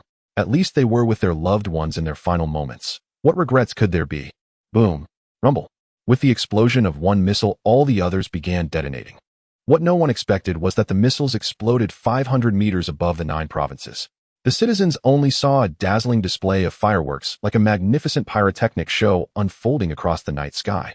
Not only did the missiles fail to strike the land of the 9 provinces, but even the shock waves and smoke didn't descend, dissipating with the wind. After a brief moment of stunned silence, the people of the 9 provinces erupted in cheers. Incredible. Did heaven take pity and protect us? Didn't you hear the head of state's personal announcement? He must know the inside story. We've survived, and well, never fear, enemy strikes again. A devastating attack turned into a fireworks spectacle. The Sakura nation must be furious, haha. The entire Blue Star was watching the 9 provinces. At this miraculous scene, even the head of state of the Eagle Nation was baffled. He quickly contacted the Sakura nation's leader. You fool, you fired your entire stockpile, and all you did was put on a fireworks show for the people of the 9 provinces. I don't understand what happened either. The Sakura nation's head of state was equally stunned. Could it be that under the ocean survival rules, nations can attack each other? You'd better find out the reason, or I'll strangle you with my own hands. The Eagle Nation's leader hung up furious. This was destined to be a sleepless night. Everyone discussed the Sakura Nation's attack, condemning their underhandedness, while marveling at the 9 provinces' defense. What kind of shield could instantly neutralize 88 missiles? Chen Fan slept soundly through the night. It wasn't until the albatross started chattering outside that he stumbled out bleary-eyed. You never came back. I thought you'd been eaten. Fish, fish, I want fish. The albatross hopped and squawked incessantly. What did you find? A chest? Chen Fan asked with a smile. Chests everywhere. The albatross shrieked. Chen Fan then noticed over a dozen wooden chests scattered around, and the floating island had drifted from its original spot. He must have forgotten to furl the sail last night, letting the island drift all night. Yet drifting right into a cluster of chests was a stroke of luck. Don't fish me up, I don't have any maps. Bad guy, I won't let you fish me. Brothers, run. The bad guy's going to fish us up. As Chen Fan picked up his fishing net, the surrounding chests began to shriek. He didn't indulge them, casting the net to start a fine day. It took a full half-hour to haul up all the chests, then he opened them all. Plank 2, metal sheet 1. Pumice 2, beer 2. Harpoon gun blueprint 1, plastic 2. Cotton 3, cigarettes 2. Damn, this haul was huge. 4 pieces of pumice, enough to fill the gaps in the floating island's 4 corners. Plus beer and cigarettes, once the most beloved items on Blue Star. Brother Fan, good morning. At that moment, old Pumice's sycophantic voice drifted over, making Chen Fan shudder. This old slyboots had never been this polite before. What had gotten into him today? As the saying goes, a strange occurrence must have a reason behind it. Chen Fan immediately asked, what are you up to? Give me a cigarette. Old Floating Stone chuckled. After all this fuss, he just wanted to smoke. You're always working against me, and you think I'll give you a cigarette? Chen Fan said incredulously. Are you dreaming? Fighting means affection, scolding means love. We're true companions. Old Floating Stone quickly explained. As your most loyal partner, you wouldn't begrudge me even one cigarette, would you? Don't forget, we rise and fall together. Rise and fall, my foot. Chen Fan immediately threw Old Floating Stone's own words back at him. If that's how you're going to be, I won't warn you when danger comes. I don't care. ID rather. Brother, I was wrong. Please just give me one. In the end, Chen Fan lit a cigarette and placed it into Floating Stone's crevice. Old Floating Stone immediately let out a sound of sheer ecstasy. Chen Fan was amused. This stubborn, hard-headed old rock had a weakness for cigarettes. From now on, he could use them to keep him in line. Jiaz's Chen Fan obtains bread 2, mineral water 1, wood planks 10, metal sheets 8, plastic 5, cloth scraps 3, cotton 3, beer 2, cigarettes 2, 9 items in total. Jojo will receive 100-fold amplification. At the same time, a voice resounded across Blue Star. In the live stream, everyone had already seen Chen Fan's haul, and upon hearing the announcement, they were once again filled with excitement. Now that Jojo can not only defend against enemy attacks, but also receive the daily supplies obtained by the chosen ones, especially Chen Fan, its rise is only a matter of time. Jojo will prevail. First, he filled in the 4 corners of the floating island with 4 pieces of floating stone, finally making it a perfect 16 square meter square. Then Chen Fan began to eat breakfast. The albatross kept chirping incessantly. Chen Fan said with a weary look, didn't I tell you? If there's a wooden crate, there's food. If there's no crate, there's no food. There are lots of crates around, and I even found a white one, the albatross immediately said. A white crate? Could it be a silver chest? Where? Chen Fan asked quickly. Fish. The albatross hopped up and down. Chen Fan immediately tossed it a few pieces of dried octopus from his stock. Only then did the albatross say, over there. I flew for 2 hours before finding it on a small island. There's an island. If it took 2 hours to fly, rowing there would take at least 5 hours. Still, a silver treasure chest was certainly something to look forward to. Are there many crates in that direction? Chen Fan thought for a moment before asking further. Definitely more than what you just fished up. The albatross replied promptly. All right, I'll head in that direction. If I stray off course, let me know immediately. Chen Fan decided on the spot. From now on, you'll follow me as my scout. He'll make sure you eat well and live well. Great. All right, from now on, your name is Wang Kai. Wonderful. I have a name now, Wang Kai. The albatross soared into the air with joy. Chen Fan spent the entire morning rowing. He fished up a few scattered wooden crates along the way, and oddly enough, the probability of getting cotton seemed much higher. This left him baffled. It had just passed the summer solstice, and the sea temperature at night was still around 10 degrees Celsius. Why would so much cotton suddenly appear? Old floating stone, do you know what's going on? Chen Fan couldn't help but ask. Not entirely sure, but based on the rules of this ocean world, it's highly likely that an extreme cold wave is coming. Old floating stone analyzed. An extreme cold wave. Chen Fan was taken aback. This information is worth 1 cigarette. Old floating stone chuckled. I hope my crevice will have a lit cigarette in it. This intel was indeed valuable. Without a word, Chen Fan immediately handed Old Floating Stone a cigarette. Old Floating Stone took a deep drag, letting out a moan of pure bliss before answering. In about a week, a cold wave will burst out from the eye of death. Though its power will weaken considerably by the time it reaches the marginal waters, the temperature could still drop to around minus 30 degrees Celsius and last for nearly half a month. Holy shit, that's brutal. Chen Fan exclaimed in disbelief. And what exactly is the Eye of Death? The ocean world is roughly divided into 4 regions from the outer rim inward. They are the marginal waters, the Forbidden Sea, the Eye of Death, and the Life Forbidden Zone. Old Floating Stone explained. The marginal waters have the lowest danger level and are relatively safe. Once you reach the Forbidden Sea, you'll know what true terror means. How do you know so much? Chen Fan asked suspiciously. At these words, Old Floating Stone suddenly fell silent, and the cigarette burned even faster. Chen Fan wondered if he had touched on a painful memory. Did this old stone also harbor a past too painful to recall? Deciding not to disturb Old Floating Stone further, Chen Fan began preparing lunch. He opened the virtual panel to check the messages. The national leader had sent several updates, all written in Chen Fan's tone. It was then that Chen Fan learned that Jojo had been suddenly attacked by Sakura Country the previous night. Fortunately, they had obtained black tech items like the super barrier, and there were as many as 100 of them. Otherwise, the consequences would have been disastrous. Sakura Country. Once the novice protection period ends and all national sea territories are connected, he would personally slaughter every chosen one from Sakura Country, showing them just how brutal ocean survival could be. He wondered how much longer the protection period would last. Even now, in this part of the ocean world belonging to Jojo, he had rowed for 3 days without encountering a single other chosen one. If the seas were to merge, the distance between them could stretch tens of thousands of nautical miles. Live in the moment. Chen Fan shook his head slightly and began his lunch. In the distance, he spotted a bronze chest speeding toward his floating island. Without thinking, he knew it was the dolphin seeking refuge again. He quickly put away the grill, hit aside, and opened the door for the dolphin. The dolphin shot into the wooden cabin with a screech. Big brother, save me. Did you piss off those killer whales again? Chen Fan asked with a dark expression. No, not killer whales this time. It's a shark. The dolphin said pitifully, it wants to make me its lunch. Startled, Chen Fan turned his head and saw a massive dorsal fin speeding toward him. He immediately activated the super barrier while tossing the harpoon blueprint into the crafting menu, quickly producing a harpoon gun. The harpoon gun consisted of 2 parts, a triangular stand about 1.5 meters tall and a 1 meter long harpoon mounted on the launcher above. The reinforced fishing line at the tail was roughly 20 meters long with a 90% hit rate. Watching the enormous shark charge toward him, Chen Fan stood his ground. He had no intention of letting it escape like he had done with the killer whales last night. After all, he had already made enemies of the killer whales. If he allowed another potential threat to live, he would find it impossible to move freely in this ocean world. At this moment, the hearts of everyone on Blue Star were in their throats, especially the people of Jojo, who clenched their fists and barely dared to breathe. Although Chen Fan is relatively well supplied here, the danger is equally doubled. That's a legendary great white shark. He just drove away a killer whale last night, and now he's planning to take on this great white shark. With just a spear gun, it's going to be tough. Does Jayuz's Chen Fan really think he's Aquaman, daring to go head-to-head with a great white shark? Chen Fan against a great white shark. He's doomed for sure. Shoot now. Old Floating Stone had emerged from his gloom and was shouting hysterically, shoot it into the great white shark's body. Damn it. Chen Fan's mouth twitched, and he wished he could shoot the spear gun at the floating island. This old geezer, whenever he's normal, he's never serious. Who can control him? Whooshed. Seeing the great white shark less than 5 meters from the floating island, Chen Fan activated the super barrier and pulled the trigger on the great white shark. The spear gun shot out like an arrow from a bowstring, striking the shark's back. Boom. The next second, the great white shark crashed into the floating island.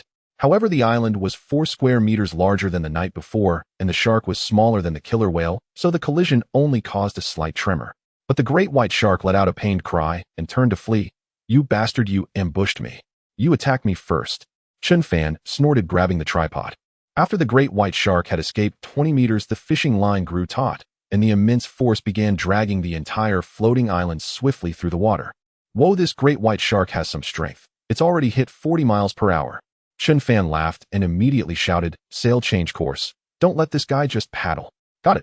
The sail immediately turned against the wind, adding nearly half the resistance to the great white shark. Dolphin, shouldn't you be leaving now? Sensing that the tripod was secure, Chen Fan let go and turned to look at the dolphin. Big brother, can I stay a little longer considering I brought you a gift? The dolphin quickly said. I'm afraid not. Your body is too big and my island is too small, Chen Fan said, crossing his arms. Besides, that bronze chest is my payment for helping you deal with the shark. It has nothing to do with you visiting me. Stingy. The dolphin rolled its eyes. He'll be back. With that, it wriggled its body, jumped back into the sea, and swam away. Next time you come back, just stay outside. The whole place reeks of fish. How am I supposed to sleep? Chen Fan said disdainfully, then grinned as he looked at the bronze chest. Fearing the bronze chest might say something shocking again, Chen Fan quickly opened it. Marine electric propeller 1. Why did a propeller come out? Was he supposed to build a big ship? Electricity, where's the electricity? Chen Fan was a bit speechless. Although the items from the bronze chest were good, the problem was whether he could get something he could actually use. Without electricity, the propeller was useless. Chen Fan tossed the propeller directly into the system inventory, planning to deal with it only after he got electricity. In the meantime, the great white shark had already charged out over 10 nautical miles. With the sail against the wind, the shark's speed had slowed, as if it were tiring. This great white shark is 3 times the size of the Mako from last time.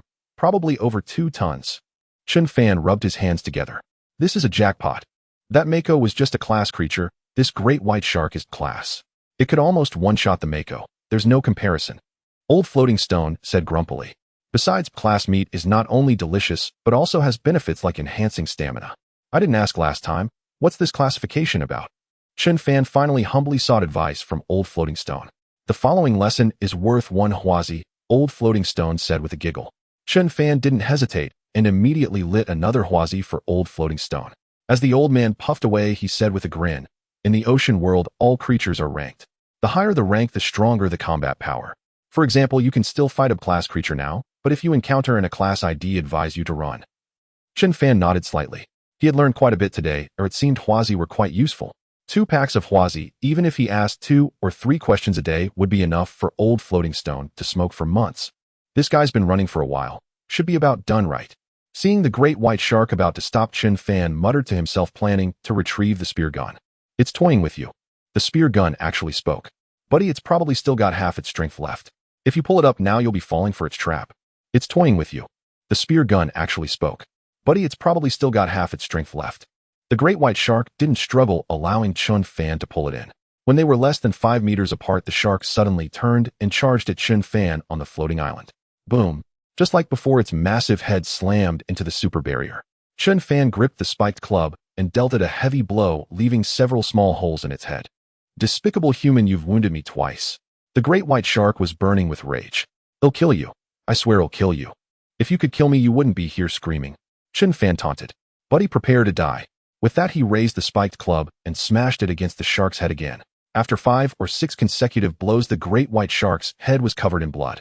It immediately began to beg, stop hitting me. I was forced to come here. I wouldn't have troubled you otherwise. What do you mean? Chen Fan frowned.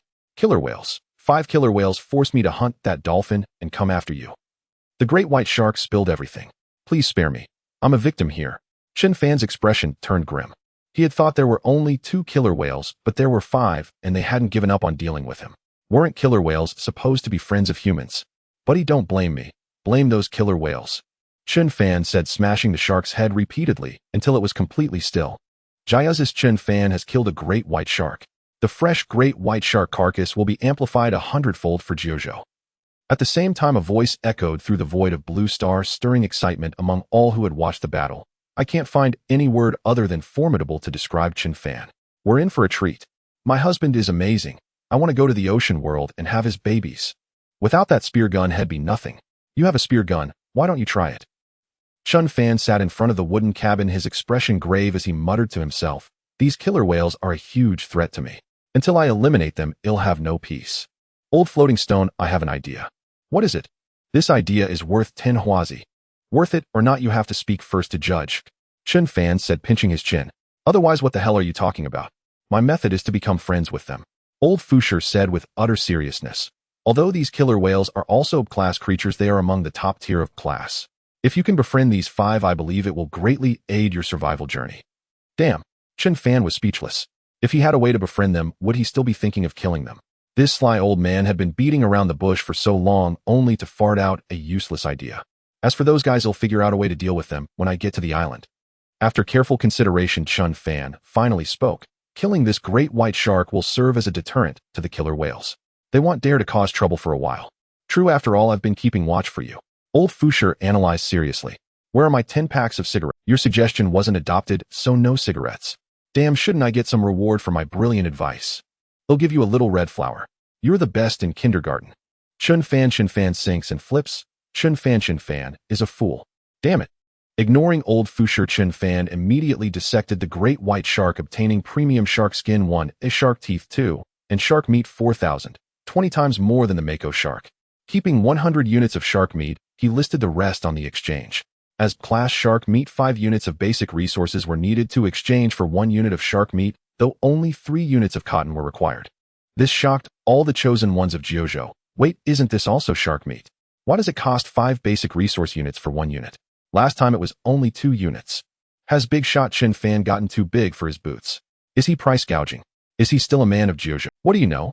I've already exchanged for some. This shark meat doesn't have the urine smell. Instead, it gives off a faint milky fragrance. You get what you pay for, so don't talk nonsense. Really? Then I'd better hurry and exchange for a few units. Chen Fan glanced at the chat room messages and then ignored them. After all, these big shots still hadn't figured out the rules, and he didn't have time to explain to them one by one. He'd have to find an opportunity to properly introduce the ocean world to them. It didn't matter if they were confused, but he couldn't let them cause him to suffer losses and get scolded. Damn, that great white shark messed up my course. Just as Chen Fan was about to continue, he slapped his forehead. Wang Cai, lead the way. This way, this way. Wang Cai fluttered up and immediately guided Chen Fan. After rowing for over 3 more hours until around 5 in the afternoon, Chen Fan finally spotted a distant island. The weary Chen Fan immediately became excited. It wasn't in vain that he had rowed so long. He could finally see the light of dawn. People, there are people. I'm going to be rescued, he. Save me, save me. I have contaminants, I have contaminant. Me. I have a condom, I have a condom. Just as he was about to reach the island, 7 or 8 wooden crates hailed Chen Fan. Although the contaminants startled him, the crate claiming to have a condom left him bewildered. Was it a contraceptive? He had no use for it. Except for the contaminated crates, Chen Fan hauled up all the others and immediately opened them. Toiletries, set 1, metal sheets 3. Floating stone 1, wooden boards 2. Fruit set 1, plastic 2. Cotton 3, glass 2. Chen Fan's expression shifted. A toiletries set and a fruit set. These were extremely scarce items out on the open sea. Opening the toiletries set, he saw toothbrush 1, toothpaste 1, soap 1, a shampoo 1, towel 2. For now, he could only wash his face and brush his teeth. A proper bath was out of the question. The fruit set contained apple 1, banana 2, grape 1, orange 2. Fruits were a delicacy reserved for the upper echelons. Though he had often heard of them, he had never even dreamed of tasting one. He never imagined that things he dared not even think about in the past would become his reality in the ocean world. It was truly a poignant reflection. Chen Fan immediately took a bite of the apple. It was tender, juicy, and incredibly sweet, like a legendary immortal fruit. For the 3rd time that day, a voice echoed over Blue Star. Chen Fan of Jiuzhou has obtained fruit set 1, metal sheets 9, wooden boards 8, plastic 6, cotton 5, glass 2. Jiuzhou will receive 100-fold amplification. A fruit set. The national leader's eyes welled up at the sight of the massive pile of fruit. Since his ascension, he had barely managed to eat fruit once a year, and even then he couldn't bear to indulge. He had never seen so much fruit in his entire life. Chen Fan was truly a gift from heaven. The national leader immediately took one set and ordered it sent to Chen Fan. The rest were to be made into canned fruit with the hope that after several more batches, every citizen could enjoy a serving. More and more people turned their attention to Chen Fan's livestream as the surprises he brought grew ever greater. First, he killed the smaller mako shark, then the massive great white shark. Not only was he incredibly lucky, but his strength was formidable. He alone was worth all the chosen ones of other nations combined. And now that he was about to set foot on the nearby island, he would surely bring even more astonishment to everyone. Chen Fan had now arrived beside the island. He shot a harpoon into a tree to secure himself, then grabbed his spiked club and leaped onto the shore. The island was not large, about the size of 2 football fields, lush with many trees. Chen Fan couldn't help but take a deep breath. Compared to Blue Star, this island was a paradise. When would he ever have an island of his own? Wang Sai, where's the silver treasure chest? After his moment of reflection, Chen Fan called out, "This way, this way." The albatross flapped its wings and led Chen Fan deeper into the island. After a full 5-minute walk, Chen Fan reached the destination. Sure enough, a half-meter square silver chest sat atop a large rock. But just as he was about to retrieve it, he heard a grunt. A wild boar was glaring at him menacingly, then charged toward him at full speed. "Wang Sai, you idiot. Why didn't you tell me there was a wild boar?" Chen Fan yelled, turning to run. The boar looked to weigh at least 300 jin. He knew he was no match for it. As the distance between the wild boar and Chen Fan grew ever wider, the hearts of the Jojo people were in their throats. "Run to the floating island. Why are you still on the main island? Isn't this just asking the boar to catch you? What do you know? The only weapon, the harpoon, is stuck in a tree used as a rope. If he lures the boar to the floating island, won't the wooden hut be smashed to pieces? Only 10 meters left. My husband is about to be caught. What do we do? Run, husband, run. This is too terrifying. I can't bear to watch." Damn it. Chen Fan frowned as well. Just as the gap between them shrank to less than 5 meters, and he planned to whirl around and strike the boar's head, the beast suddenly halted and began to turn and flee. What's going on? Chen Fan was stunned for a moment, then immediately gave chase back the way the boar had come. When something is abnormal, there must be a reason. There's no way that creature would give up on him without cause. He quickly returned to the site of the silver chest and discovered several coyotes attempting to seize it. However, as the wild boar charged back, all the coyotes were frightened away. Though this island isn't vast, it's home to both wild boars and coyotes, forming a complete ecological. Chen Fan analyzed promptly. This boar and those coyotes are the apex predators in this chain. As long as I steer clear of them for now, everything will be fine. Having figured this out, Chen Fan decided to explore the island first. Perhaps there might be other gains besides the silver chest. Boss, there's a wooden cabin over there. Wang Sai, who had circled the island, suddenly returned to report before Chen Fan. Chen Fan was startled. Could there be natives of this ocean world living here? Lead the way and keep quiet. After pondering for over 10 seconds, Chen Fan immediately whispered. Thus the man and the birds swiftly advanced. Soon they discovered a wooden cabin hidden within the dense forest, about 3 meters square, over 2 meters tall, with its door tightly shut and not a sound to be heard. Creeping up to the front, he peered through the window, but saw nothing, as if the owner was absent. Chen Fan then moved to the main entrance, gripped his spiked club tightly, and kicked the door open with force. A thick cloud of dust rushed out. It was a long-abandoned cabin with a skeleton lying on the bed in the corner, dead for who knows how many years. Yet it didn't appear to be a native. Could it be that other chosen ones had entered this ocean world before? Why was there no record of this on Blue Star? Or perhaps these chosen ones came from other worlds? Dwelling no further on this, Chen Fan searched around and eventually found a bronze chest under the bed. The bronze chest immediately cried out, "Big brother, let's talk this out. Please don't resort to violence." The guy on the bed found you, but didn't open you. Chen Fan asked suspiciously. "Because you're all good people, too kind to take my first time." The bronze chest flattered, "Big brother, am afraid of pain. It's precisely because he was a good man and didn't open you that he died. Otherwise he might have lived on."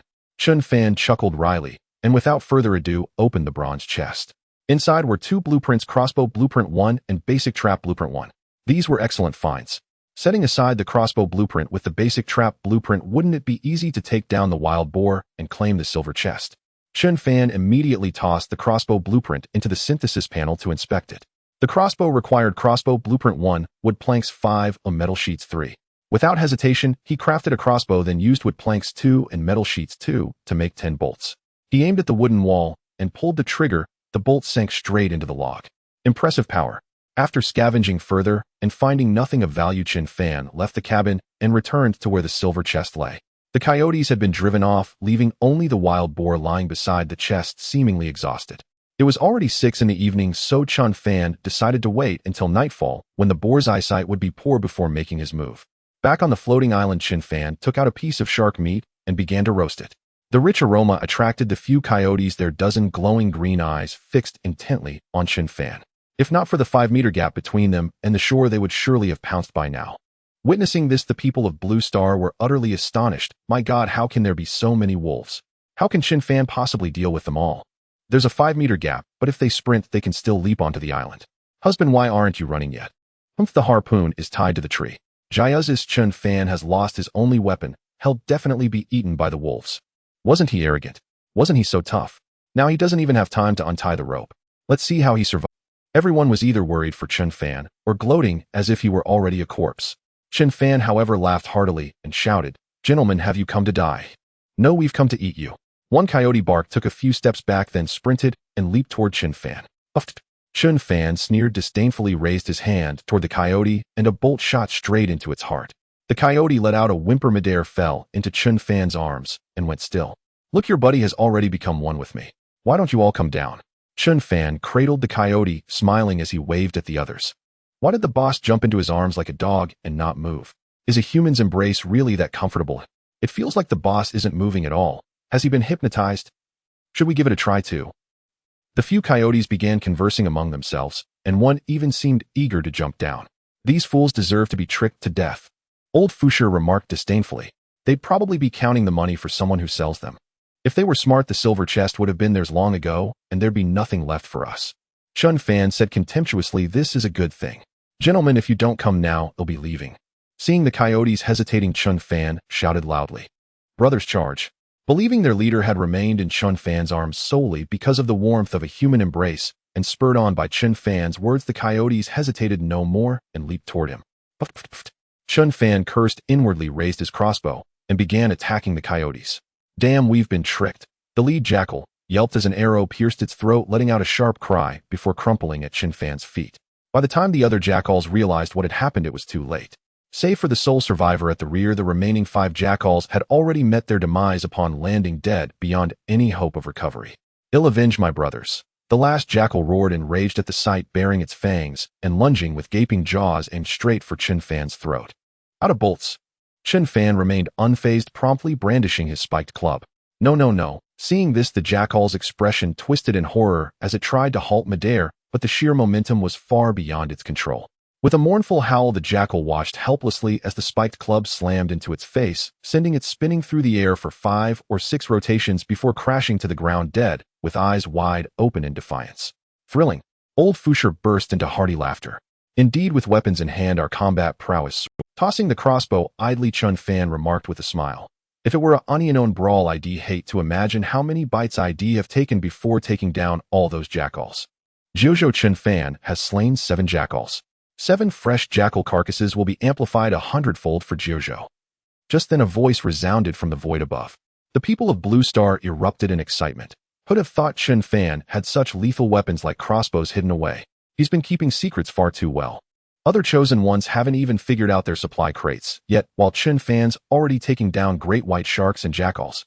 Comparing people only breeds frustration. My husband is the best. Tonight in my dreams, I'll surely have a rendezvous with him. What wishful thinking. You think my husband will meet you in dreams? Chen Fan promptly dissected the 7 jackals, obtaining 7 wolf hides, 7 wolf fangs, and 200 portions of wolf meat. Pity these were only grade jackals, weak in combat and poor in quality. Otherwise all 3 yields might have doubled. Still not bad at all. With the extreme cold wave approaching, a coat made from wolf hides would surely be warm and cozy. Now only that wild boar remains. Chen Fan sneered, gazing up at the island. Then why not charge up there and finish it off? Old Fusher shouted. If someone else beats you to it, that silver treasure chest will belong to another. If anyone attacked that boar, would hear the noise from here. Besides, without setting a trap, do you really think we can kill it with just a crossbow and a club? Chen Fan rolled his eyes. Let's eat first, then plan carefully. Chen Fan strategizes within the tent and wins battles afar. Truly magnificent. Boss is mighty, boss is mighty. Fishy boss, I want fishy. The wooden hut and its inhabitants fawned over Chen Fan endlessly. Chen Fan ate shark meat and drank purified water with a smile. It wasn't until past 9 in the evening that he set a trap 100 meters from the boar, then hefting his spiked club strolled slowly toward it. The boar, well-fed and content, snored thunderously, utterly unaware of the approaching danger. Those watching the live stream felt their hearts rise to their throats, staring at the virtual screen in silence, afraid that any sound might disturb Chen Fan. Crack! When Chen Fan was less than 2 meters from the boar, he accidentally stepped on a dry branch. The sharp sound cut through the silent forest, jarringly loud. The boar's snoring ceased abruptly as it turned to glare at Chen Fan, still struggling to distinguish dream from reality. After all, how dared a human approach and disturb its slumber? Good evening, little piggy. Bam! Chen Fan flashed the boar an innocent smile, then smashed his spiked club hard against its head. The boar let out a pained squeal and leaped to its feet. Without hesitation, Chen Fan struck and then turned to flee. This infuriated the boar beyond measure.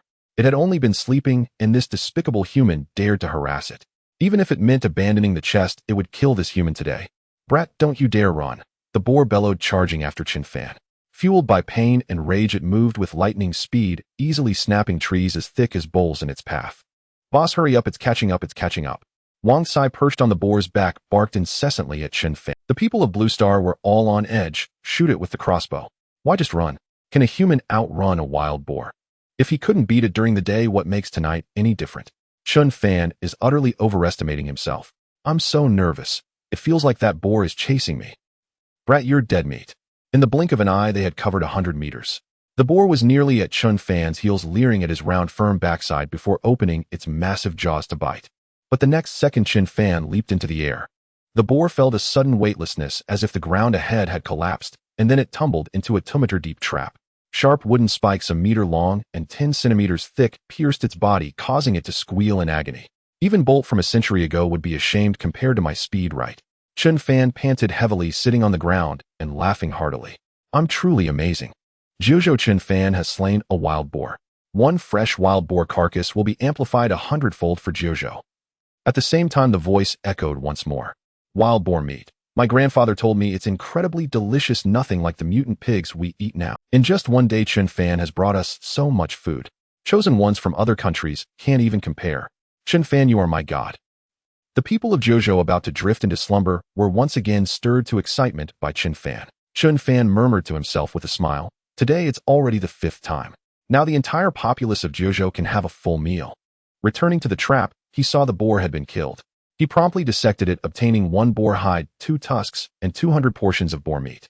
According to Old Fusher, this boar was great, its flavor even surpassing that of the great white shark. He decided to keep it for himself and savor it slowly. Finally, the silver treasure chest is mine. Chen Fan chuckled, rubbing his hands together as he approached the chest. You want me? No way. The silver treasure chest, which had been silent all along, suddenly spoke and sprinted off in a direction. Chen Fan was dumbfounded. Could a silver treasure chest actually sprout legs and run away? Don't run. The next second, Chen Fan immediately chased after the silver treasure chest, while crafting 5 crossbow bolts, firing them all into the chest's body in one go. The silver treasure chest kept letting out agonized screams until finally, with a loud bang, it crashed into a rock and rolled all the way to the seaside, where it lay still. Run, will you? Run again. Chen Fan laughed heartily, kicking the silver treasure chest. Even if you get my chest, you'll never get my heart. The silver treasure chest snorted coldly. I'd rather die than surrender. All I want is the chest. What use do I have for your heart? Chen Fan said impatiently, directly opening the silver treasure chest. Cold fusion reactor, 1 energy output, 10 billion joules per second. Holy shit. Chen Fan's body trembled. He could hardly believe it. Wasn't this the legendary controlled nuclear fusion?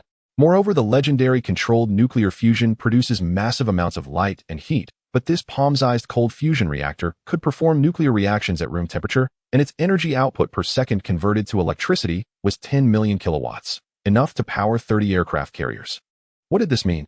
The electrical energy output in 1 second could power the propeller he had acquired for 1,000. System, your legacy is truly astonishing. From now on, even if I build an aircraft carrier, I won't have to worry about power supply. Awesome. What did Chen Fan get from the chest that made him so happy? And why wasn't there an announcement? Given how excited he is, it must be something extraordinary. Could it be a gun or some weapon? I'm so curious. I really want to know what it is. Everyone on Blue Star was baffled except for the leader of Kyushu, who was even more thrilled than Chen Fan. After all, electricity was one of the biggest challenges on Blue Star. Even though Kyushu had overcome countless difficulties to build several large power plants, many people still lacked electricity. To counter threats from hostile nations, Kyushu's military industry had never ceased development, consuming nearly half of the nation's electricity. But now with the cold fusion reactor, even if they used just one, the people of Kyushu could waste electricity for 100 years and still not run out. Chen Fan was the savior of Kyushu, the god of Kyushu. As Chen Fan put away the reactor and returned to sleep in his floating island hut, the national leader had already summoned over a dozen top scientists and military political elites of Kyushu. Everyone was puzzled, wondering why the leader had called them together late at night. Leader, I'm researching a technology to purify soil radiation. With enough electricity, I can basically formulate the equation. Since you called me here, I'd like to request more power. Our military's new equipment also needs electricity for mass production. We need it more. The leader didn't summon us to listen to this. Let's hear what he has to say. Everyone take a look at this. The leader smiled slightly, directly producing the cold fusion reactor. This looks like a microreactor, but it can undergo nuclear reactions at room temperature and be held in hand. Is this controlled nuclear fusion? A top scientist, upon reaching this conclusion, trembled and exclaimed in disbelief, "How is this possible? This technology is at least a century ahead of Blue Star. This is a cold fusion reactor outputting 10 billion joules of energy per second. Do you know what that means?" The leader said with a smile. "Even if we waste electricity recklessly, we can use it for decades." At these words, everyone was utterly stunned. After the nuclear war, Blue Star's development had regressed by decades. To obtain such an incredible item under these circumstances was truly... Leader, where did this come from? It's absolutely astounding. A top scientist couldn't help but ask in a low voice. Don't ask too many questions. Take it now and distribute electricity to all parts of the country. The leader said sternly. Furthermore, everyone must sign a confidentiality agreement. No one is allowed to leak this information or they will be tried for treason. Yes, sir. At once everyone straightened up and saluted the leader. In the latter half of the night in the ocean world, all creatures had fallen into slumber. Only a floating island roughly 16 square meters in size was slowly drifting toward Chen Fan's island. This floating island also had a sail and a man was rapidly rowing. Though panting heavily, he never gave up.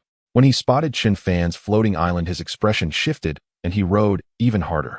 On Blue Star, someone who got up to use the bathroom in the middle of the night casually glanced at the live stream and saw this scene. His face changed dramatically. That bastard has already killed 2 Kyushu chosen ones, and now he's found Chen Fan. This guy is a disgrace to Kyushu. Chen Fan is definitely fast asleep. What do we do? How come? Honey, don't sleep. Someone's trying to kill you. Isn't Kyushu's Chen Fan so fond of showing off? Isn't he so tough? In the end, he'll be killed by his own people. What an irony. Without Chen Fan, how will you Kyushu people compete with our Sakura nation? Despite it being the dead of night, tens of millions were watching Chen Fan's livestream, either in fear or gloating as if Chen Fan was once again about to die in everyone's perception. Zhou Zhongchen thought the same. Though he didn't know it was Chen Fan, whoever was in that hut wouldn't escape death today. After all, he was born a bandit. A smirk curling at the corner of his mouth, his floating island gently touched Chen Fan's. Zhou Zhongchen quietly climbed onto Chen Fan's island, gripping a dagger, and slowly approached the wooden hut. Chen Fan, you idiot. Why don't you go out and fight him? Old Floating Stone woke up the moment the other island touched his, and after cursing at Chen Fan, he said gently, "Hello there, little floating island sister." "Pa, you old thing, don't touch me." The other floating island immediately retorted with disdain. "This is a critical moment, both of you shut up." Chen Fan crouched in the hut and said coldly, "I need to focus on killing him. My master is unmatched, he should be the one killing you." The other floating island said scornfully, "You'll end up like those other chosen ones, food for the fish." This guy had already killed 2 Kyushu compatriots. Hearing this, Chen Fan frowned. He had been considering how to deal with this man, but since he even killed his own people, he had to be eliminated. Bang! As he thought, the other man kicked open the door and lunged at Chen Fan with lightning speed. Bang! Chen Fan didn't hesitate for a single moment. The very instant the door was kicked open, his mace had already smashed down with ferocious force. Before Zhou Zhongchen could even grasp what was happening, his dagger was sent flying and his entire right hand was drenched in blood, utterly limp and powerless. Zhou Zhongchen's face twisted in shock as he stared at Chen Fan in disbelief. Who would have thought that in the dead of night this kid was still wide awake? "What, trying to kill me?" Chen Fan said with a sly grin. "Now it seems I'm the one who's about to kill you, isn't that right?" Zhou gritted his teeth and turned to flee. He had intended a surprise attack, but now that was clearly impossible. The better part of valor was to retreat and come back better prepared. Uff, uff. Chen Fan let out a disdainful snort. 2 crossbow bolts shot out, striking Zhou Zhongchen squarely in both knees. Before Zhou could even escape the wooden hut, the pain sent him crashing to the ground. "I heard that the 2 slain chosen ones were your doing." Chen Fan studied Zhou Zhongchen, his voice calm and detached. "The victor writes history and the loser is at the victor's mercy. Since I've fallen into your hands, do as you will." Kill me or flame me am at your disposal. Zhou Zhongchen retorted coldly. Why waste so many words? We're both from the 9 provinces, and I had no desire to kill you. But you even murder our own kind, that I cannot tolerate. Chen Fan shook his head slightly and said softly, in your next life, don't be a traitor. With that 2 more bolts struck Zhou's brow, sending him on his final journey. Congratulations, Chen Fan of the 9 provinces, for slaying an enemy, chosen one. You have obtained 16 square meter floating island x1 wooden planks x128, metal sheets x86, glass x72, plastic x68, cloth pieces x66, cotton x32, barbecue seasoning x2, contract scroll x1, equipment upgrade tome x1. At the same time, a series of notifications rang in Chen Fan's ears. You can even loot equipment. Chen Fan shouted in exhilaration. 16 floating stones at once, enough to double the island's size. Even if an orca attacked again, it wouldn't be so turbulent. And 2 caddies of barbecue seasoning. His current diet was mainly grilled food. With this seasoning, the flavor would be elevated to new heights. But this equipment upgrade tome. Chen Fan immediately studied it. It could upgrade anything. Simply put, it could make anything stronger or larger. For example, a fish gun could be upgraded to an automatic fish gun, a wooden hut could become a bachelor apartment, the floating island's area could double. This was an absolutely game-breaking treasure. Little sister, let Big Brother take care of you, okay? Big Brother is very gentle. Get lost. Don't you know that's called manly scent? All girls love it. Are you insane? Looks like you're asking for death, you old floating rock. Do you want Big Brother to get rough with you, little sister? Outside, old floating rock was chatting with another floating island. Chen Fan stretched lazily, saw Zhou Zongchen's corpse slowly vanishing, and lay back down on the wooden bed to sleep. Sleep first, we'll deal with everything tomorrow. That night, Chen Fan's fate became a mystery to Earthlings. Everyone outside the 9 provinces longed for Chen Fan's death. By dawn, netizens from various countries had already sparked a fierce online war, with some even organizing betting pools.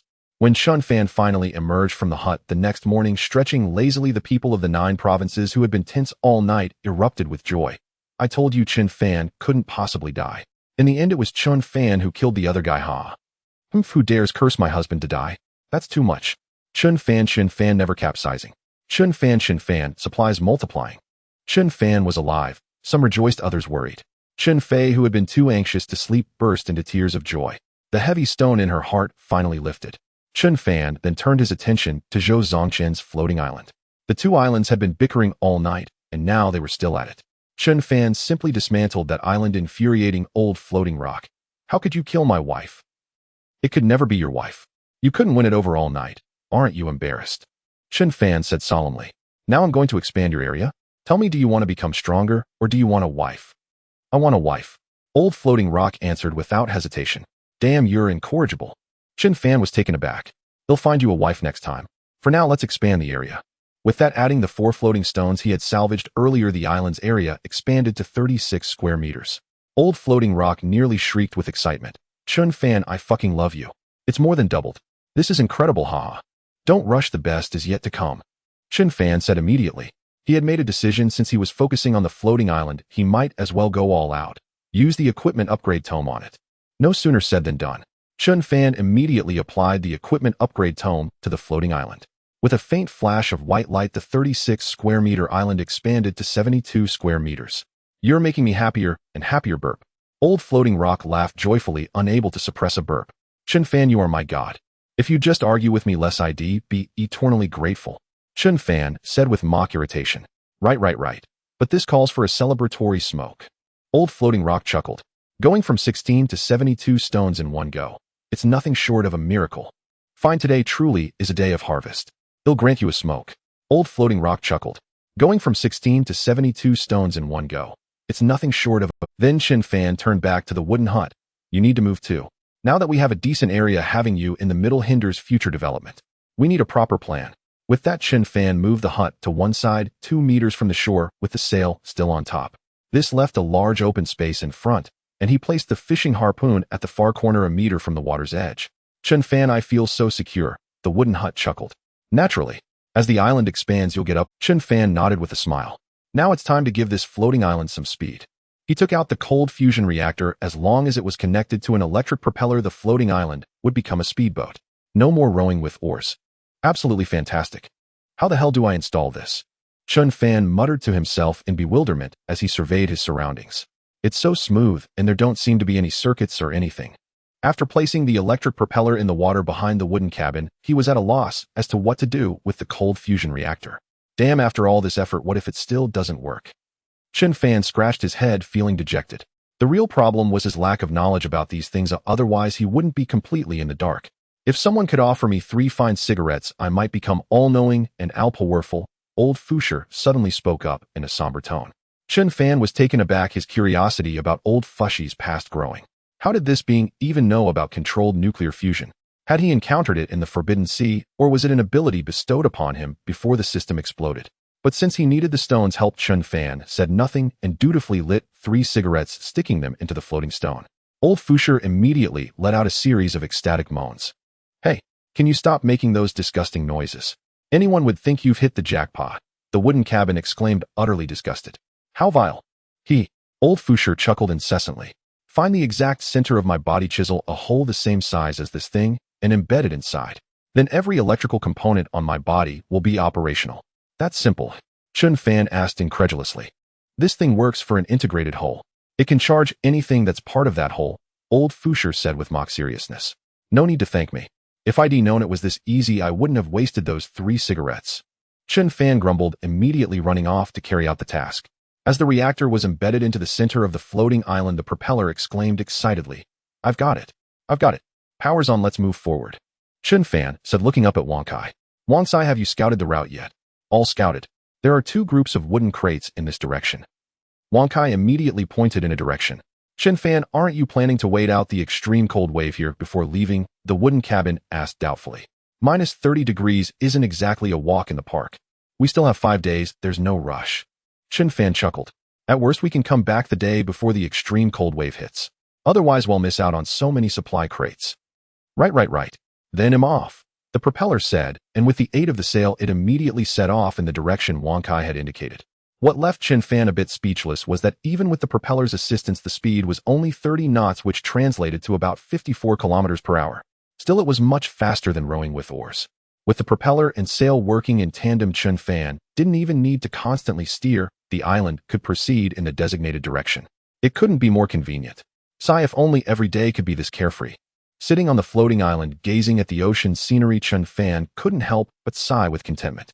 With nothing else to do, Chen Fan checked his information again. Chosen 1, Chen Fan, island area 72 square meters, skills none, weapons spiked club, fish, gun, talent none, black tech, super shield, 20 minutes, cold fusion reactor. Both weapons and black tech had 2 entries, but a new talent column had appeared.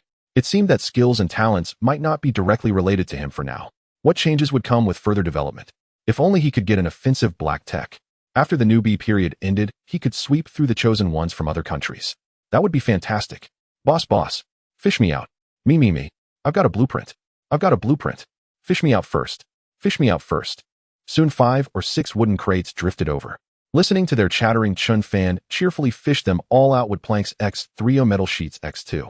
Fertile black soil X 100 kg, plastic X2, flowerbed blueprint X1, metal sheet X1, iodized sea salt X2, glass X2.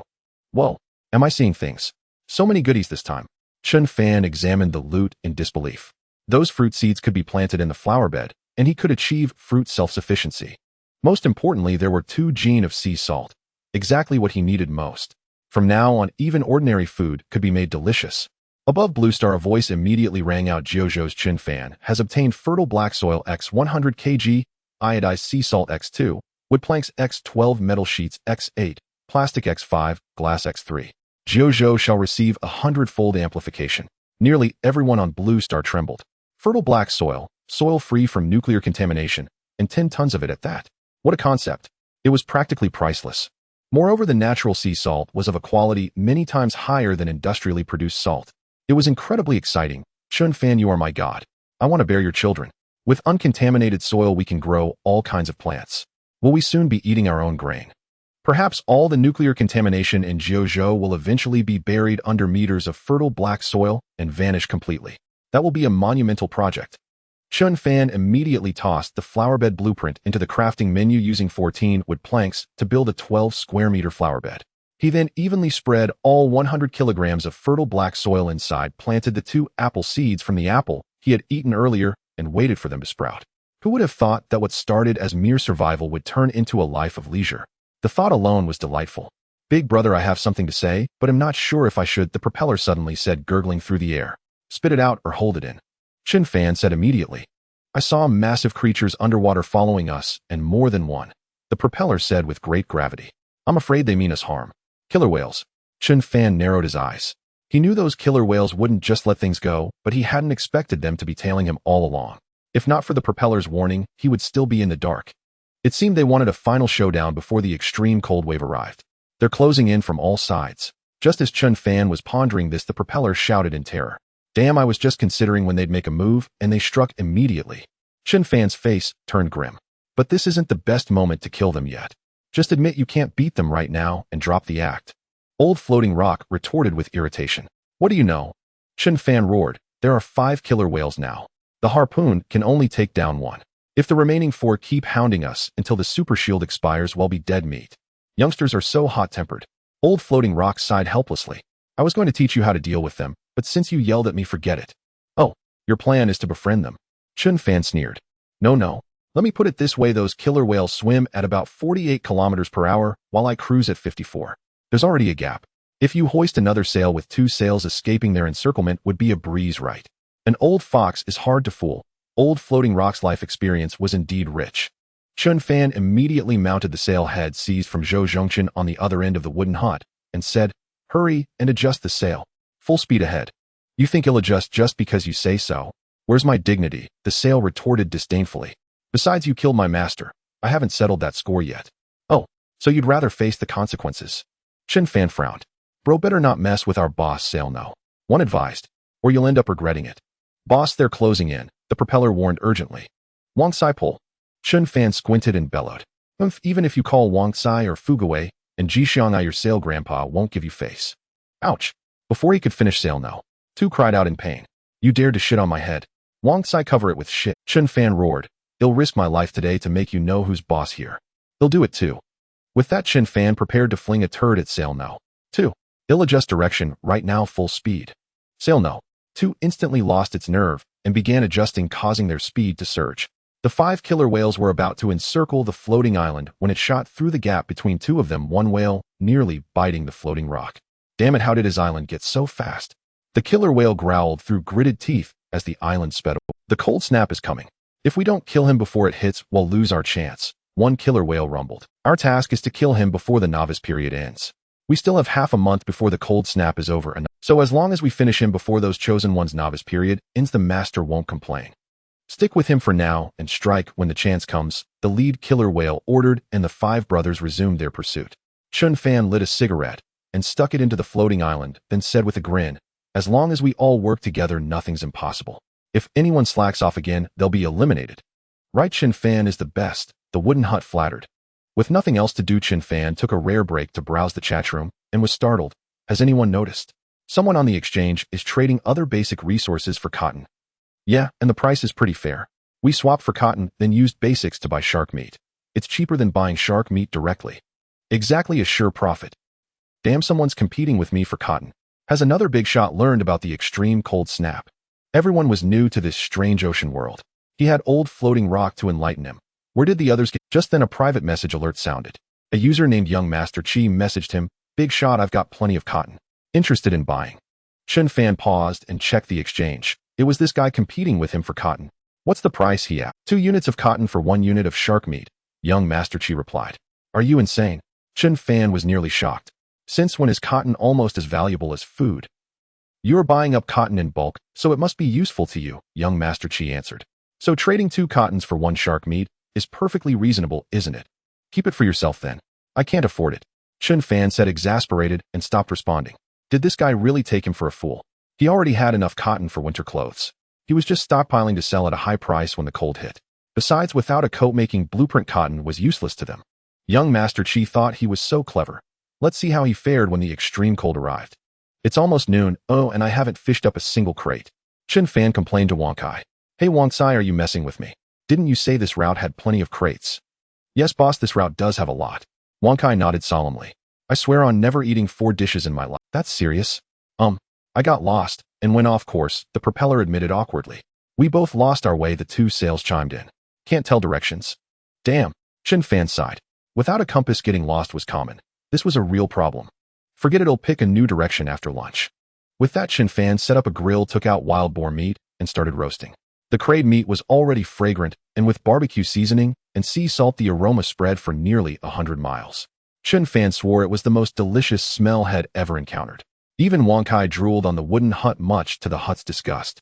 Oh no, the roast is too fragrant. It's attracted a deep-sea predator.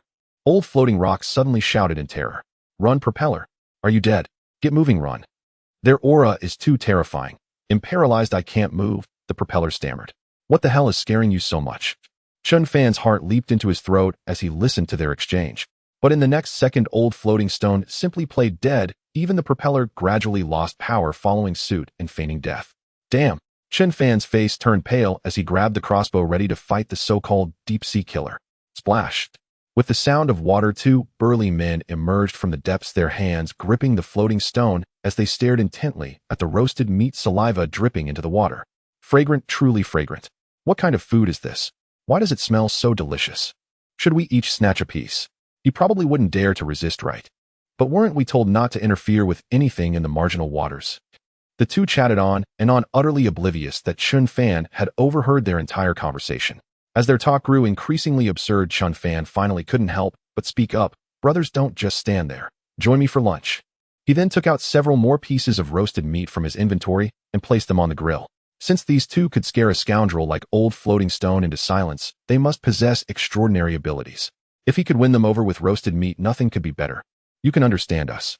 One of them trembled, staring at Chen Fan in disbelief. You can communicate with us without any barriers. It must be fate. Chen Fan shrugged. Come on up, the water must be cold.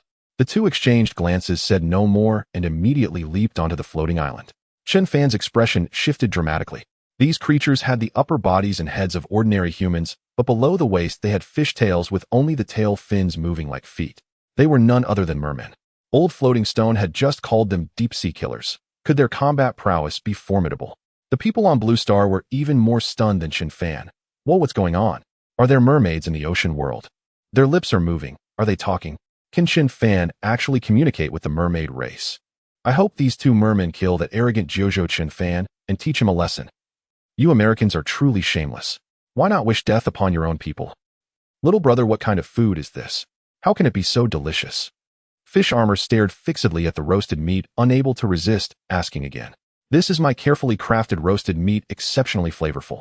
These two pieces are ready. Try them. Chen Fan picked up the meat and handed it to them. The two examined it suspiciously, took a deep sniff, then bit into it, both moaning in delight. Delicious. Exquisite. So tasty I could bite my tongue. This is the first time in my life I've tasted something so wonderful. It's beyond description. Fish, he exclaimed ecstatically, swallowing the meat in a few bites, barely chewing. Little brother, this roasted meat is so good we swallowed it without fully savoring it. You see, Fish Armor licked his lips, a little embarrassed. That's the right attitude toward fine food. I understand. Chen Fan laughed heartily. I'm grilling more now. Just be patient. He then took out two Huazi cigarettes, lit them, and handed them to the merman. As they say, a smoke before a meal makes one feel like a carefree immortal. Try a Huazi. Huazi. The two exchanged puzzled glances. Inhale the smoke, then exhale it, then inhale again. Repeat the process, Chen Fan explained. They quickly mimicked him, soon grasping the essence of the Huazi, and began puffing away with excitement too. And Chen Fan lit one for Old Floating Stone and tossed a few meat pellets to Wang Cai, while the remaining three of them enjoyed the feast. After a hushed exchange, Fish, he flipped into the water, leaving Chen Fan puzzled. Just as he was about to ask, Fish Armor waved a hand cheerfully. Nothing to worry about. Let's keep eating. Half an hour later, with a gurgling sound, Fish, he pushed a silver treasure chest onto the floating island. The chest was battered and deformed, likely from trying to escape during Fishy's capture. This is... Suppressing his excitement, Chen Fan feigned ignorance. Little brother, thanks for the hospitality. We have nothing to give in return, but we know you chosen ones like these chests, so please accept this as a token of gratitude. Fish Armor said with a smile. Let's be friends and keep in touch. Brother, you're too kind. Chen Fan waved his hand with a grin. I have no other hobby but making friends. Since you call me little brother, I'll take the liberty of calling you big brother. That's the spirit. Fish Armor burst into hearty laughter. What a pity. Our first meeting may also be our last, parted forever by life and death. Chen Fan sighed with melancholy. It's a regret. What do you mean? Fish Armor froze. Little brother, if something's wrong, just tell your brother. How could I not help? This is something no one can help me with. Chen Fan said gravely. Not long after I entered the ocean world, I was targeted by several killer whales. They've been tracking me, determined to kill me. What's this? Someone dares to mess with my little brother. Fish, he snorted coldly. Have those brank, puny killer whales gotten cocky in the marginal waters? Big brothers, you're not afraid of killer whales? Chen Fan asked in surprise. To be honest, in the Forbidden Sea, our merfolk have always used killer whales as labor. Fish Armor laughed heartily. Since they dared to provoke our little brother, it would be a shame not to kill them. Big brother, there are 5 of them. Chen Fan quickly added. Watching the 2 mermen, he couldn't shake the feeling they might be unreliable. If they boasted and then failed at the critical moment, it would be fine if they died, but dragging him down with them would be disastrous. A piece of cake. Fish Armor said nonchalantly. All right, let's go find those killer whales now. Your second brother, and I will finish them off as another gift for you. In this vast ocean, I don't know where they are, but they'll definitely come for me. So if we wait here, they'll show up soon enough, Chen Fan said, biting his lip hesitantly. Then we'll wait for them underwater. As soon as they arrive, we'll take them all out. Fish Armor declared boldly. Little brother, just rest easy. Great. Chen Fan's eyes lit up as he gave them a thumbs up. This time, all his hopes rested on the mermen. Finally, they're gone. That scared me to death. Old Floating Stone let out a long sigh of relief as the 2 mermaids descended into the seabed. Curse it, they belong to the Forbidden Sea race, and are forbidden from entering the marginal waters. How did they end up here? Are the mermaids really that formidable? Chen Fan asked skeptically. How could they terrify you so much? What do you know? Old Floating Stone snorted coldly. Even among rank beings, they are among the most powerful. Dealing with these killer whales would be a piece of cake for them. Exactly. The propeller exclaimed in terror. The moment I sensed their presence, my entire being went numb as if electrocuted. I nearly fainted. That feeling, it was truly. I didn't feel a thing. Chen Fan scratched his head, still bewildered. Anyway, if you can befriend them, even entering the Forbidden Sea in the future will bring immense benefits, for they are. At this point, Old Floating Stone suddenly fell silent, as if touching upon some taboo. Clatter, clatter. Just as Chen Fan was about to press further, a sound came, and the silver treasure chest limped out of the wooden hut. Spotting Chen Fan, it immediately scurried towards the water. Trying to run again, Chen Fan chuckled, dashing over in 3 strides, and scooping the silver treasure chest into his arms. Harassment. Help. No touching between men. The silver treasure chest shrieked. Chen Fan didn't indulge it, and promptly opened its super radar. 1 can detect any entity within a 100-kilometer radius, alerts in case of danger, upgradable. This was indeed a piece of black technology far superior to ordinary radar. Chen Fan immediately took out the radar and examined it. A circular device, 50 centimeters in diameter, with a central point representing his floating island extending outward 100 kilometers. Within this range, islands, reefs, and even the seabed's secrets were all marked. It was incredibly convenient. Chen Fan even spotted a bronze chest floating in the water about 5 meters below the floating island, within reach of the old fishing net. Beep, beep, beep. Just as Chen Fan was about to retrieve it, the super radar emitted a fierce alarm. The 5 killer whales were already just over 10 nautical miles away, due to arrive in less than half an hour. This super radar isn't very sensitive, is it? It only detects them when they're almost here. Chen Fan asked in exasperation. The radar just activated, it needs a moment to respond. The wooden hut explained. Even people need a moment to wake up. Fine, there's still time. Let's haul up the bronze chest first. Chen Fan figured that made sense, and wasted no more words, casting the fishing net towards the bronze chest. At that moment, the national leader also heard the announcement. Chosen One Chen Fan has obtained a bug-level black technology. Super Radar 1 can detect any entity within a 100-kilometer radius, alerts in case of danger, upgradable. Gazing at the super radar in the system inventory, the national leader was once again seized by ecstasy, mainly because this black technology could be upgraded. Currently, it could detect 100 kilometers. After upgrades, it could reach 1,000 or even 10,000 kilometers. This was an absolute game changer. In the future, if any enemy approached, the radar would instantly sound the alarm. Who could pose a threat to 9 provinces then? National leader, what are you smiling about? A leader who was giving a report couldn't help but ask. With the chosen ones of 9 provinces led by Chen Fan bringing us a bright future, how can I not smile? The national leader replied calmly. So our treasured corn seeds have been planted in the fertile black soil. Yes, and they've been irrigated with water purified by the seawater purifier. They'll surely sprout soon. The leader nodded excitedly. Naturally grown crops without the need for high-tech have become a reality once again after a century. This is a monumental revolution in the history of 9 provinces. Chen Fan has rendered great service. Indeed, not bad. The national leader smiled and nodded. It's only a matter of time before 9 provinces surpasses other nations. Under Old Floating Stone's guidance, Chen Fan hauled the net 3 times before finally bringing up the bronze chest. The bronze chest fumed. You despicable human, let your chest master go this instant. Do you seek death? Whoa, you're pretty cocky. Talking to me like that. Believe me, you'll call my brothers to come and finish you off. I welcome that. Chen Fan laughed heartily and promptly opened the bronze chest. Mutai Vintage 2, Treasure Map Fragment 112. A treasure map fragment. Chen Fan was taken aback, quickly picking it up for a look. It seemed 12 fragments could be combined into a complete treasure map. He wondered what treasures the hidden location might hold. Even with just a fragment, Chen Fan was filled with eager anticipation. I'm sullied. I'm no longer pure. You shameless human, you've taken my first. The bronze chest burst into loud sobs. You'll find my brothers to deal with you. Go ahead, I'll be waiting. Chen Fan said, kicking the bronze chest back into the sea. The thought of countless bronze chests lining up to be opened by him was an exhilarating prospect. It was settled, no backing out. As the radar alarm sounded again, the killer whales were now less than a kilometer from the floating island. Even old Floating Stone could sense their approach. To be safe, Chen Fan activated the super shield. After all, the two mermaids might not arrive in time, and he couldn't let the whales ram the island directly. But the killer whales didn't ram the island, they simply encircled it. The leading whale sneered, "Human brat, run. Let's see you run now." "Sorry, but until I grow strong enough, I think I'd better kill you first," Chen Fan said politely. "Otherwise, you'll always be a menace to me. You think you can kill us? I don't know where you get your courage." The leading whale sighed. "All right, brothers, let's work a bit harder and kill him now." "Look, who's that?" Chen Fan couldn't help but smirk, pointing into the distance. "I truly can't imagine who you could summon for help in these vast marginal waters. Don't you know where the boss is around?" The leading whale sneered, casually glancing back, only to shudder as if struck by lightning. It never dreamed of encountering the merfolk here, the ancient foe that had enslaved them for 500 years. "I heard you want to kill my little brother," Yu Jia asked with a half-smile. "It's not that we want to kill him, but someone else wants his life." The leading orca immediately spoke up. "If we don't kill him, our entire orca clan in the borderland waters will face utter annihilation. Have you not considered that my little brother is a friend of the merfolk?" Yu Jia's voice grew icier. "We're sorry, we have no choice, but..." "Then you leave yourselves no choice but death." Yu Jia nodded slightly, saying no more. The two merfolk instantly leaped high into the air, their tumter-long harpoons glinting fiercely in the sunlight, and thrust them viciously toward an orca. "Fight to the death!" roared the leading orca, and all 5 orcas struck simultaneously.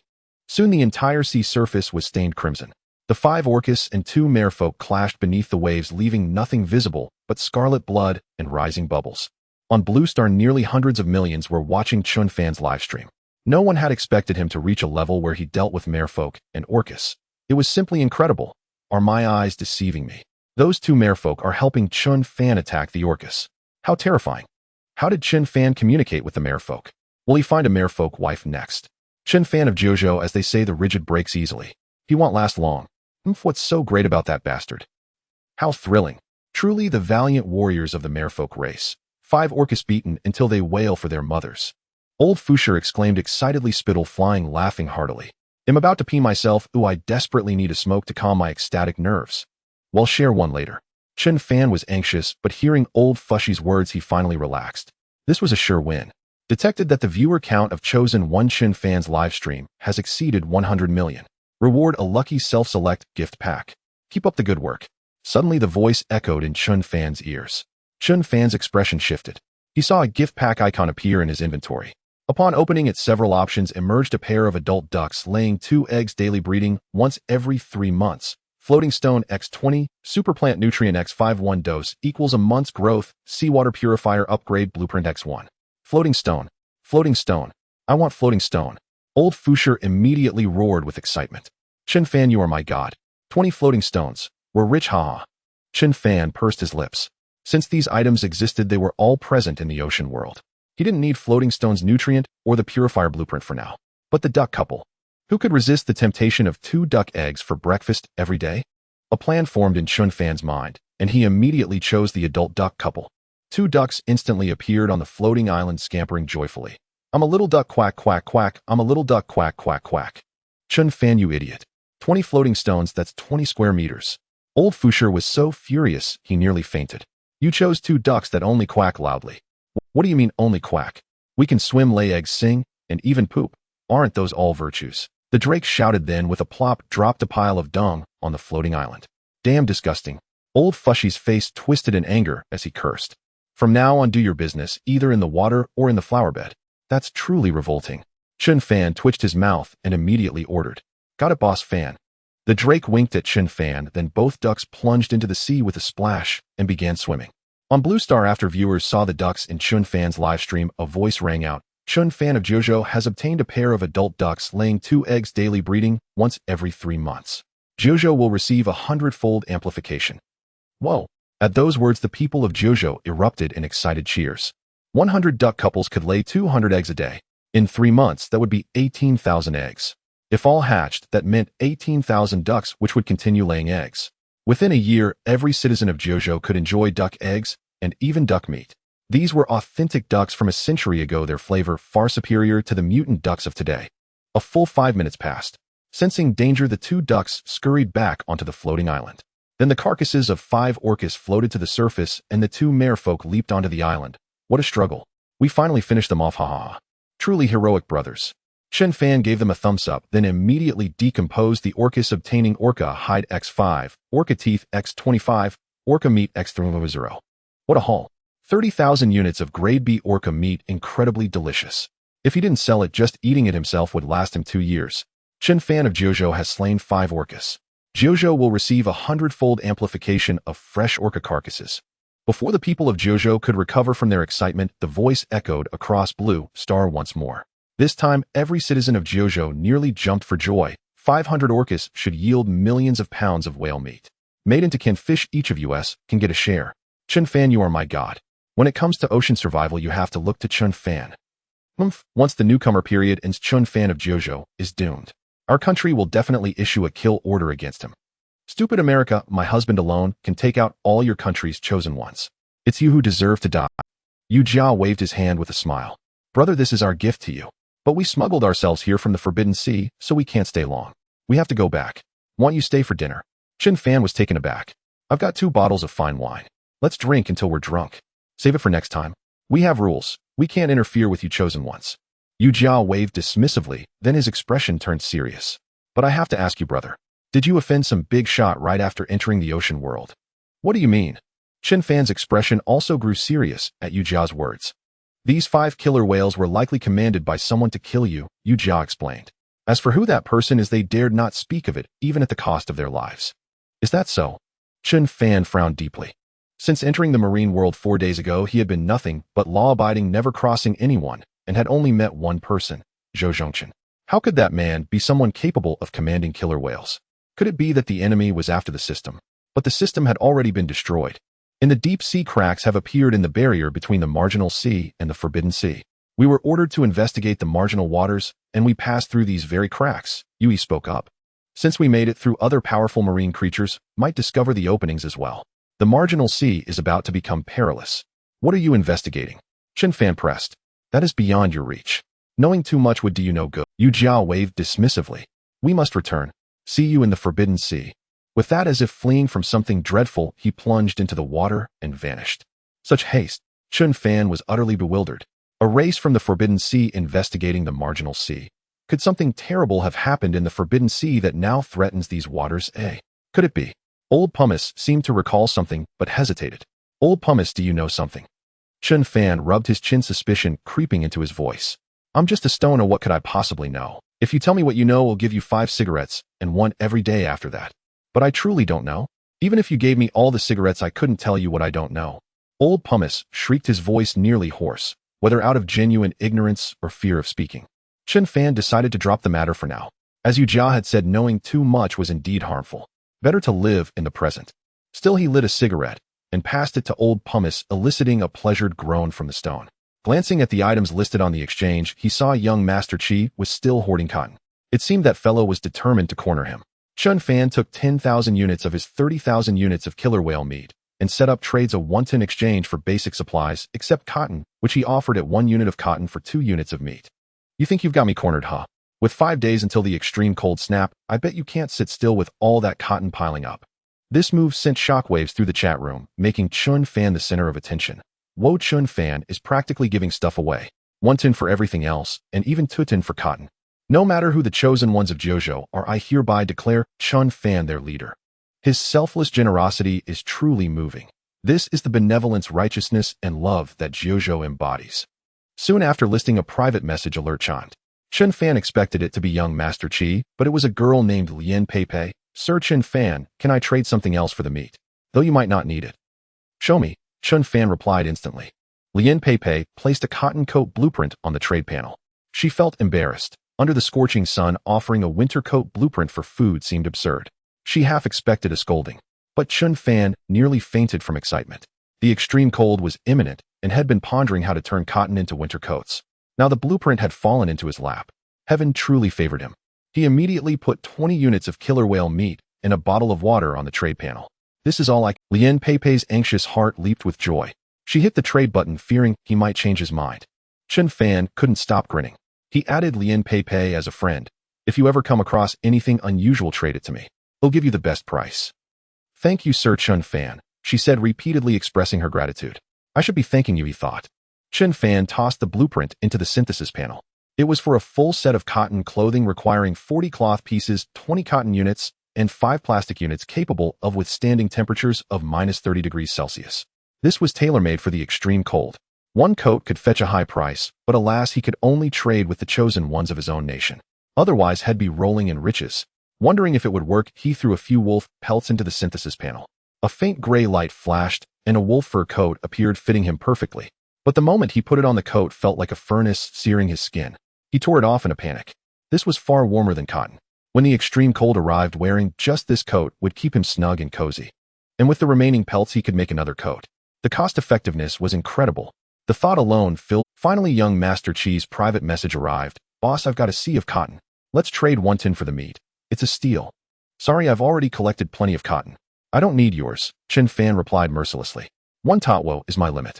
Any lower, and he'll take a huge loss. Young Master Chi's tone turned pleading. He had bought up so much cotton hoping to profit from Chen Fan, but the man had produced a mountain of killer whale meat, and she had even traded for some, finding it far tastier than great white shark meat. If he didn't lower the price and offload the cotton, it would all be dead weight. After all, who else would buy cotton in this sweltering heat except that fool Chen Fan? 1 of 5. Take it or leave it. Chen Fan waited a full 3 minutes, letting young Master Chi stew in anxiety before replying. Why don't you just rob me? Young Master Chi leaped to his feet in fury upon reading the message. This is just a fair deal. If you're willing, we trade. If not, it's fine. There's no need to slander me, is there? Chen Fan replied, think it over. If you want to trade, put it on the exchange. If not, forget it. It's not a big deal. With that, Chen Fan stopped paying attention to the other party and turned to watch the 2 ducks. They had finished their frolic and were now cuddling on the floating island. Nevertheless, these were the first new lives on the island aside from himself. Since evening was already approaching, he couldn't very well leave them outside, could he? Nor could he let them into the wooden cabin. They'd stink up the place all night. Someone's here. Someone's come to rescue us. Fish me out, fish me out. Am well behaved, I have goods. I have stones. I have stones. As he was pondering, several wooden crates floated over. Chen Fan quickly hauled them up and pried them open. Floating stone 5, wood plank 3. Cloth piece 3, glass 2. Cotton 3, huazi 1. This batch was quite decent. Not only was there a pack of huazi, but he had also drawn 5 floating stones, far more satisfying than fishing for them one by one. When had the ocean world become so generous? Yet Chen Fan had a sudden inspiration. He stood the opened crate upright, lined it with over a dozen pieces of cotton, and placed it beside the wooden cabin, turning it into a simple duck shelter. The 2 ducks, realizing the nest was meant for them, dashed inside and resumed their cuddling. Let them cuddle. How else would they lay eggs and hatch ducklings? It seemed tomorrow morning's 2 duck eggs were a sure thing. Having done all this, Chen Fan glanced at the chat log. Young Master Chi had relented and placed over 500 pieces of cotton on the exchange. Chen Fan generously offered 113 units of orca meat and clicked the trade button. The extra 3 units are a gift. Let's have a pleasant cooperation. Damn it. Reading the message, a robust man on a 20 square meter floating island thousands of kilometers away couldn't help but curse. Yet he was helpless. He couldn't just let this stuff rot in his hands. Chen Fan ill swallow this affront. Time flew and evening had arrived. Chen Fan grilled wild boar ribs while scanning the public chat. What a great day. I managed to fish up 3 floating stones. A real windfall. I got 5 too. Such a joyful day. Don't celebrate too soon. Haven't you noticed your floating islands are being eroded? Now that you mention it, I do see it. The entire edge of my island is corroding. Counting all the erosion, it's already cost me a whole floating stone. Oh my god, how did this happen? Buying floating stones. 5 units of basic materials per stone. He'll offer 6 units. This revelation instantly sparked panic. Everyone scrambled to buy floating stones, some even bidding higher. In a flash, floating stones became the hottest commodity. Old floating stone, is your body being corroded? Chen Fan couldn't help but ask. Slowly, about one stone every 24 hours. For us it's just a drizzle. Old floating stone said nonchalantly. This isn't something we need to worry about. Chen Fan was speechless. Though he truly had no need to fret for those without floating stones, once the erosion consumed them it meant death. He wondered how many chosen ones would be eliminated this time. By the time the extreme cold arrived of the original one, 5 million chosen ones, perhaps not even half, would remain. Ocean survival was indeed brutal. Yet in the exchange many were recklessly selling floating stones, some even offloading two at once. Though prices were inflated, Chen Fan adhered to the principle of taking what was offered. By the time the pork ribs were cooked, he had already acquired 50 floating stones. Combined with those head fished up, he now had 58. He added all the floating stones to his island, expanding it from 72 square meters to 130, a rectangular island measuring 10 by 13 meters. Chen Fan, you really do love me. You've made me nearly twice as big. Old floating stone's voice was as shrill as an uncastrated eunuch's. You are my god. With such danger afoot, and people still selling, anyone who doesn't buy is a fool. Chen Fan said with a grin. Before bed, I'll harvest another wave. We should be able to expand by nearly half again. Awesome. Old floating stone hummed a cheerful tune. Chen Fan, shouldn't I get bigger too? The wooden cabin chuckled. On such a vast floating island, this tiny little shack of mine looks rather out of place. Patience. When the chance comes, I'll upgrade you from a slingshot to a cannon. Chen Fan said calmly. Beep, beep, beep. As he was eating the grilled pork ribs, the super radar suddenly emitted a sharp alarm. Chen Fan tensed and glanced at it. A wooden ship 100 meters long had entered his 100-kilometer range and was heading straight for his floating island. Another chosen one once mentioned seeing a large ship, then went silent. Could this be that very ship? Chen Fan muttered nervously. Now it's coming for me. Am I doomed too? Change course immediately. Don't let that ship catch us. With that thought, Chen Fan shouted at the top of his lungs. The propeller and sails changed direction, at once propelling the island forward swiftly. But to Chen Fan's dismay, the large ship was clearly targeting him. When the island changed course, the ship followed suit. What the hell is going on? Chen Fan's face turned pale. Everything was going smoothly. If the local natives come after me now, I'm as good as dead. He suddenly recalled what the mermaid had told him. Could there really be some big shot targeting him, even sending natives piloting such a vessel? The large ship was incredibly fast. With each radar refreshed, the distance between it and the island shrank dramatically until Chen Fan lost his appetite entirely. Boss, can I have your pork rib? Seeing Chen Fan holding the meat without eating, the albatross finally couldn't help. Chen Fan tossed the rib to the albatross, his eyes fixed unblinkingly on the ship. Old floating stone and the others remained unusually silent, as if sensing his tension. As the ship closed to less than a kilometer, Chen Fan took a deep breath and strode toward the harpoon gun. Fortune or disaster, there's no escaping it. If it comes to it, he'll fight them to the end. With the super radar's alarm growing increasingly shrill, Chen Fan narrowed his eyes and finally spotted the massive vessel, indeed over 100 meters long, charging straight toward the floating island. Chen Fan's heart leaped into his throat. Compared to that behemoth, he was but an ant. How could he possibly? Just as Chen Fan prepared to deploy his super barrier, the alarm abruptly ceased, and the colossal ship vanished when it was still nearly 100 meters from the floating island. It was as if nothing had ever happened. What is this all about? Chen Fan asked in bewilderment, scanning his surroundings. Isn't this just the rule of the ocean world? After all, you've only just entered it, and nothing has developed yet. How could the rules allow you to encounter those natives so soon? Old floating rock chuckled. Why didn't you say so earlier? Chen Fan demanded angrily. Were you enjoying? I was only guessing earlier, not certain. Now that I'm sure, I'm explaining it to you. Old floating rock replied with a giggle. Damn it. Furious, Chen Fan kicked old floating rock hard. My back. Old floating rock yelped in pain, drawing a chorus of gleeful laughter from the wooden hut and the others.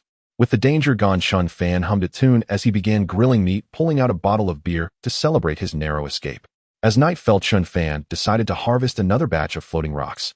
Many chosen ones were still selling them at high prices, and this round netted him roughly 50 more. Just as he was about to close the panel and sleep, Lien Peipei sent a message. Chen Fan, the great deity, do you have any extra floating rocks? I'd like to trade with you. You don't have any floating rocks? Chen Fan asked in surprise. I used mine earlier to trade for food and water. Now the rocks are too expensive, and when I tried to trade something with a few chosen ones, they not only refused, but also scolded me. Lien Peipei replied. I wouldn't bother you again if I had any other choice. What is it? An ice surface gliding device. With that, Lien Peipei placed the item on the trading panel. It looked like a slightly complex electric traction device capable of moving objects under 100 tons across ice at speeds of 30 kilometers per hour. His floating island was currently 130 square meters, equivalent to 130 floating rocks combined. Each rock weighed about 450 kilograms, making 130 rocks, total 5 tons. Adding 40 more rocks and the miscellaneous items on the island, the total weight wouldn't reach 80 tons. Chen Fan did a quick calculation and was overjoyed. This device seemed tailor-made for him. Just as he was worrying about how to move on the ice at minus 30 degrees, this girl had delivered a treasure. Lien Pei was truly his lucky charm. Without delay, Chen Fan gave Lien Pei 10 floating rocks and advised, in a few days the extreme cold wave will hit. The sea temperature will drop to minus 30 degrees or lower. Try to build a shelter and stock up on enough food. Reading this, Lien Pei's face paled in disbelief. When the time comes, I'll provide you with a cotton coat that can withstand minus 30 degrees. Don't forget to ask me for it. Chen Fan finished speaking and closed the panel. On a tiny floating island of only 4 square meters thousands of miles away, a beautiful woman dressed in a short top and crop top suddenly felt warmth in her heart. Chen Fan, the great deity, is truly kind. He's even willing to give me a cotton coat. I just wish I knew where he was so I could repay him properly. She merged 40 floating rocks into her island, expanding it from 130 to 170 square meters, prompting another cheer from Old Floating Rock. What a thrilling day. Time to sleep. Listening to the ocean world's summary of death tolls from various nations, Chen Fan stretched lazily and began to snore. The next morning, he woke to the sound of commotion outside. Sleepily, he stepped out to find the mother duck boasting about her eggs. Look at this duck, so beautiful and fierce. Look at this egg, so big and round. Oh, you've laid eggs. Chen Fan's eyes lit up as he grabbed the 2 eggs. Breakfast is sorted. Brother Fan, my eggs are so beautiful. How can you bear to eat them? The mother duck asked pitifully. You should treasure them. Eggs are meant to be eaten or they'll go bad. Chen Fan said as he tossed the eggs onto the grill. With no oil for now, I'd have to roast them, but they'd surely taste just as delicious. And so in the eyes of all on Blue Star, a young man sat facing the morning sun, savoring the purest roasted duck eggs and drinking the cleanest purified water, enjoying life. Suddenly a splash sounded and a bronze chest was pushed ashore. The dolphin leaped onto the floating island. Bro, you've developed so fast. It's only been 3 or 4 days and your island is already this big. Did you come all this way just to flatter me? Chen Fan asked impatiently. He had no fondness for this dolphin, even though it brought gifts, trouble always followed. I'm here to give you a benefit. The dolphin laughed heartily. You might not know, but the extreme cold wave is coming. I already know, Chen Fan said darkly. What do you really want? 300 nautical miles away, there's an island rich in resources with a hot spring, the perfect place to weather the cold wave. The dolphin paused, then hurriedly explained. You are telling me you traveled all this way bringing a treasure chest and offering intel out of the goodness of your heart. Chen Fan walked slowly toward the dolphin, a dagger in hand. Now either you speak plainly or I'll skin you. I have a favor to ask, a favor. Seeing Chen Fan's impatience, the dolphin shouted loudly. Chen Fan stepped back a few paces. Our dolphin clan is in grave danger. We need a hero riding on a rainbow cloud. Get to the point. A small family of us is trapped by a few killer whales in a tiny cave beneath that island I mentioned. We have to leave before the cold wave hits, or we'll freeze to death. That's why I'm begging for your help. The dolphin said pitifully. Chen Fan, this might be a trap. Old Floating Rock immediately interjected. Remember what the mermaid said. You mean the orca is doing all this just to lure me over and kill me? Chen Fan's expression shifted as he immediately grasped Old Floating Stone's implication. Better safe than sorry. Old Floating Stone snorted coldly. What if we rush over in high spirits only to be slaughtered? Where would that leave us? You old fool, what are you thinking? The dolphin was furious at Old Floating Stone's analysis. Brother saved me twice. How could I ever deceive him? The dolphin clan might have been threatened. Old Floating Stone continued his reasoning. Just like how the great white shark was threatened by the orca before. Damn it. The dolphin was utterly bewildered, lashing its tail fiercely against the floating island. My back. Old Floating Stone immediately let out a piercing scream. Anything is possible. Chen Fan stroked his chin as he analyzed. Dolphin, I can help you. But if you don't show some sincerity, it'll be hard for me to trust you, won't it? He'll do anything to save my kin. The dolphin gritted its teeth and made a bold promise. I have a contract document here. I think we can sign a master-servant pact. You become my contracted beast and stick with me from now on. Chen Fan stated directly. Once we're in a master-servant relationship, it'll only be right for me to help you rescue your kin. No problem. The dolphin didn't hesitate and agreed to Chen Fan at once. Chen Fan immediately produced the contract document and signed the master-servant pact with the dolphin, learning everything about the creature in an instant. This guy was a born loser, alone since birth, constantly plagued by misfortune, and just when had finally found a family willing to take him and they got surrounded by orcas. No wonder this creature would rather become a contracted beast just to save his kin. He was starved for affection. Can you save my family now? The dolphin asked weakly. Of course. Chen Fan took a deep breath and said solemnly, we'll reach your island this afternoon. Before the extreme cold tide arrives, we still have 48 hours to save those dolphins. Propeller sail, what are you waiting for? Follow the dolphin's direction and go full speed ahead. You got it. Propeller and sail immediately set sail and sped off after the dolphin dove into the sea. After finishing breakfast, Chen Fan turned his attention to the bronze chest. It's over, it's over. What must come will come. The bronze chest looked utterly resigned. Don't come near. Chen Fan rubbed his hands together with a grin and opened the bronze chest. Exquisite little stove. One throw in a wooden plank to ignite, releasing sufficient warmth. One plank can sustain burning for 1 hour.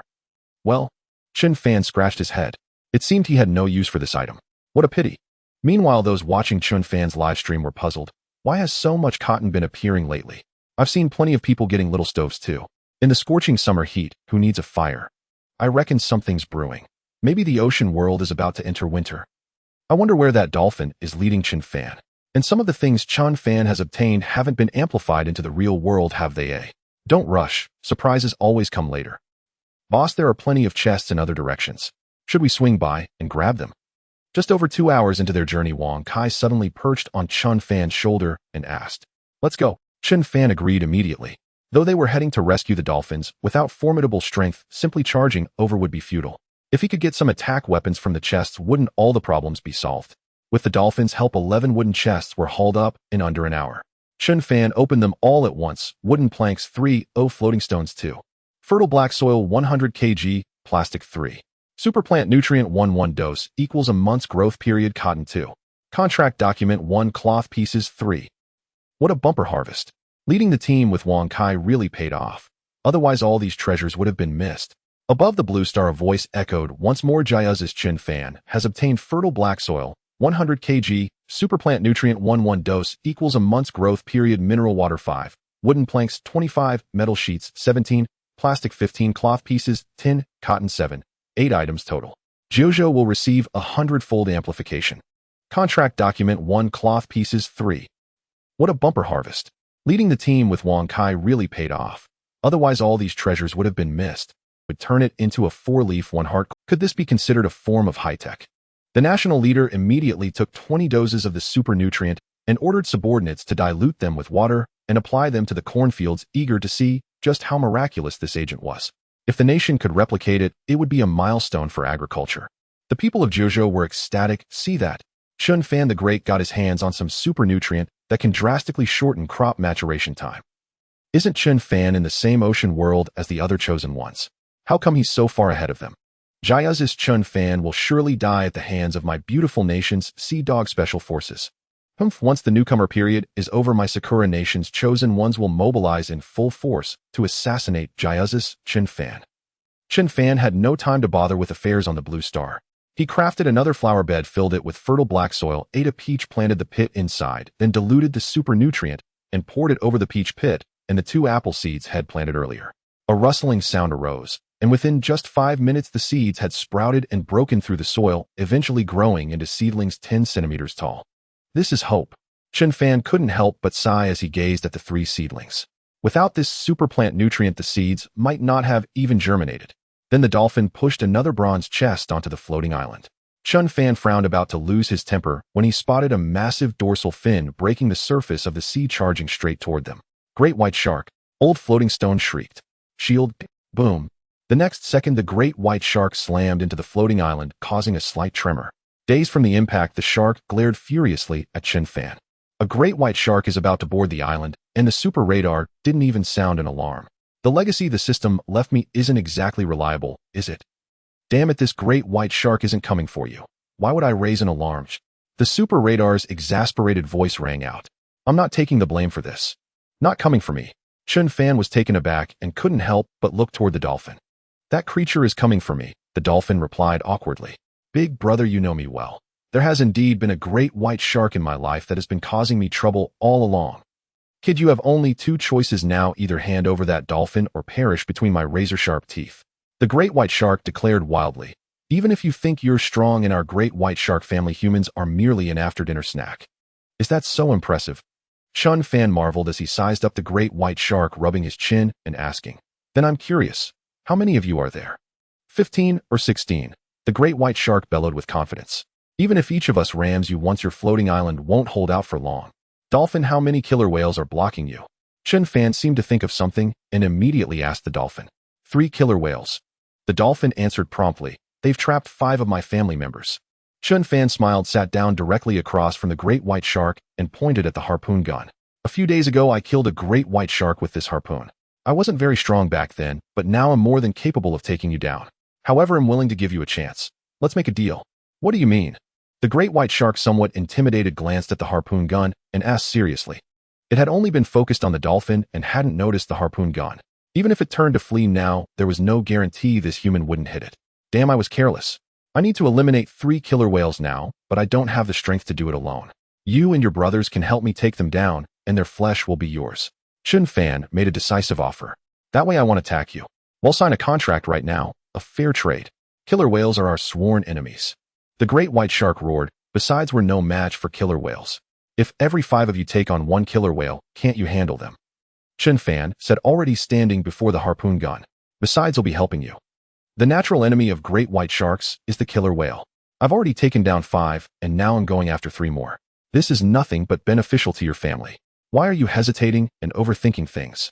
The great white shark's tiny eyes fixed on Chen Fan, then shifted to the dolphin, its mind racing as it weighed the feasibility of this plan. Chen Fan directly produced a contract, wrote the terms for the great white shark to help kill the killer whales, and signed his name. "Come on, I'm not particularly skilled at anything, but I do love cooperation. By evening today, we'll easily take down those killer whales. With 3 carcasses, you'll have enough to survive the bitter cold tide, right?" "Fine." With the matter laid out so plainly, the great white shark felt it made sense. More importantly, it was within the human's shooting range. Refusal meant death. With that, the great white shark spat a small spray onto the contract, sealing the deal. Then it turned and swam off to rally its kin. "You slide bastard, do you really think 15 or 16 great white sharks can take on 3 killer whales?" Old Floating Stone finally spoke up. "Although both are level creatures, great white sharks are only at the bottom of that tier, while killer whales are at the top. There's simply no comparison. This is what they call the fisherman reaps the reward when the snipe and the clam grapple." Chen Fan said with a sly grin, "Turning the great white shark into a pawn. Even if they die in battle, dealing with the killer whales afterward will be much easier. At the very least, we can rescue the dolphin's family and complete the mission right. You're utterly shameless, but I like it, hee hee." Old Floating Stone paused, then burst into excited laughter. With no more wooden crates on the route, Chen Fan ordered the propellers to return to course, and then turned his attention to the bronze chest pushed up by the dolphin. "Big brother, inside me is a contaminated piranha.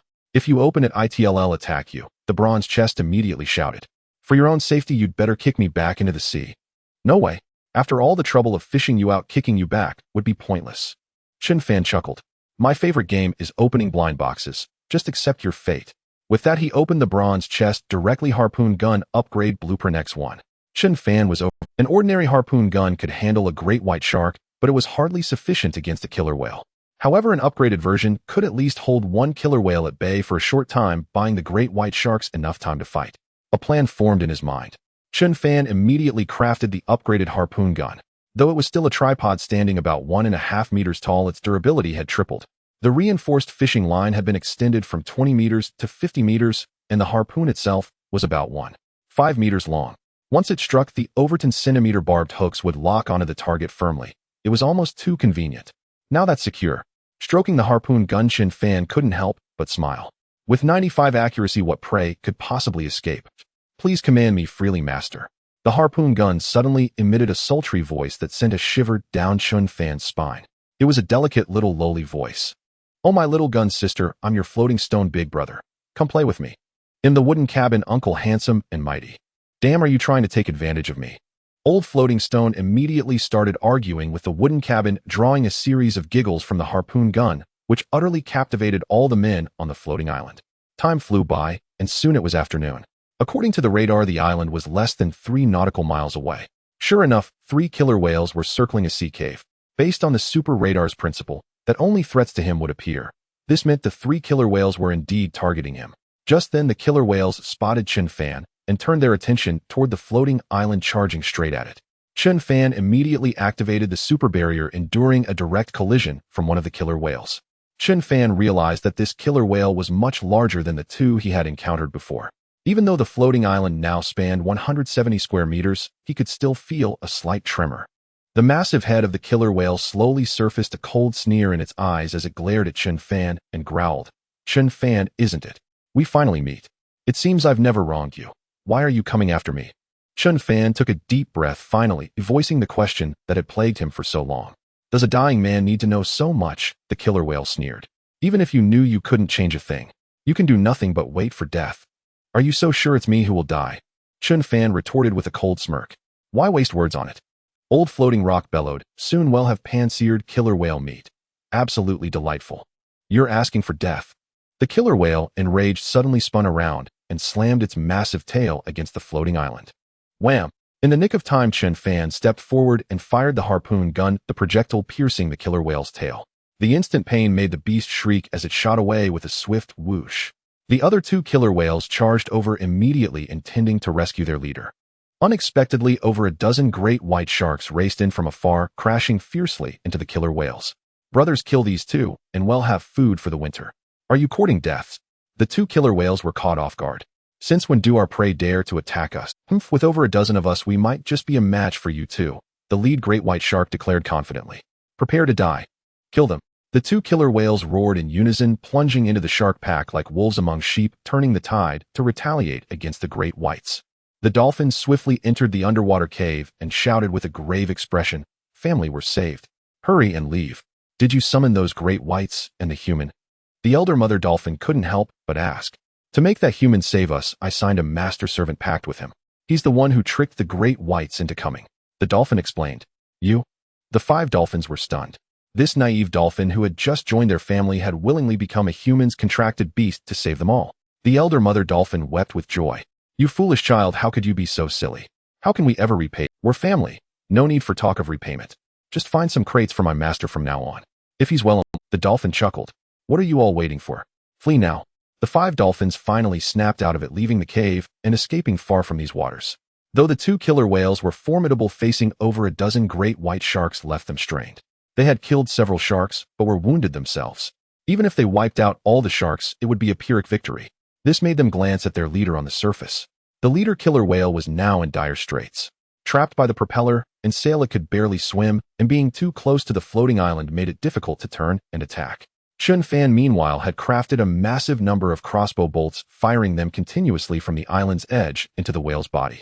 Though the whale's blubber was 3 to 4 centimeters thick, the close range allowed the bolts to pierce through into its flesh.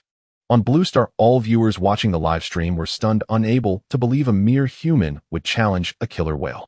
Chen Fan is incredible, actually fighting a killer whale. I still remember him taking down that great white shark. The Navy SEALs from the US killed an ordinary shark and thought they were kings of the ocean. They're nothing compared to Chen Fan. If he kills this killer whale, he'll become the god of the ocean. Jaya's Chen Fan will be brutally killed by that whale. Just wait. Chen Fei clenched her small fists, unaware that her bitten lip was bleeding.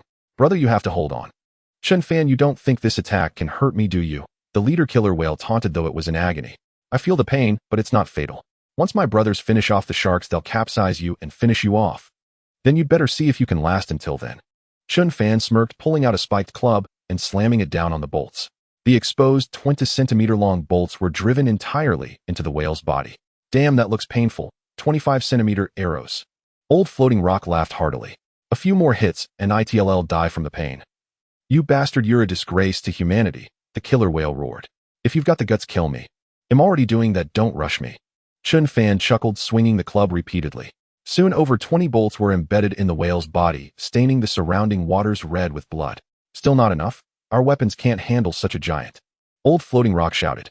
"If only we had a grenade, we could send it to hell." "You know what a grenade is, eh?" Chen Fan looked at him in shock. "This isn't the time for that. Figure out how to kill this thing." Old Floating Rock paused, then changed the subject. Indeed, it was a real problem.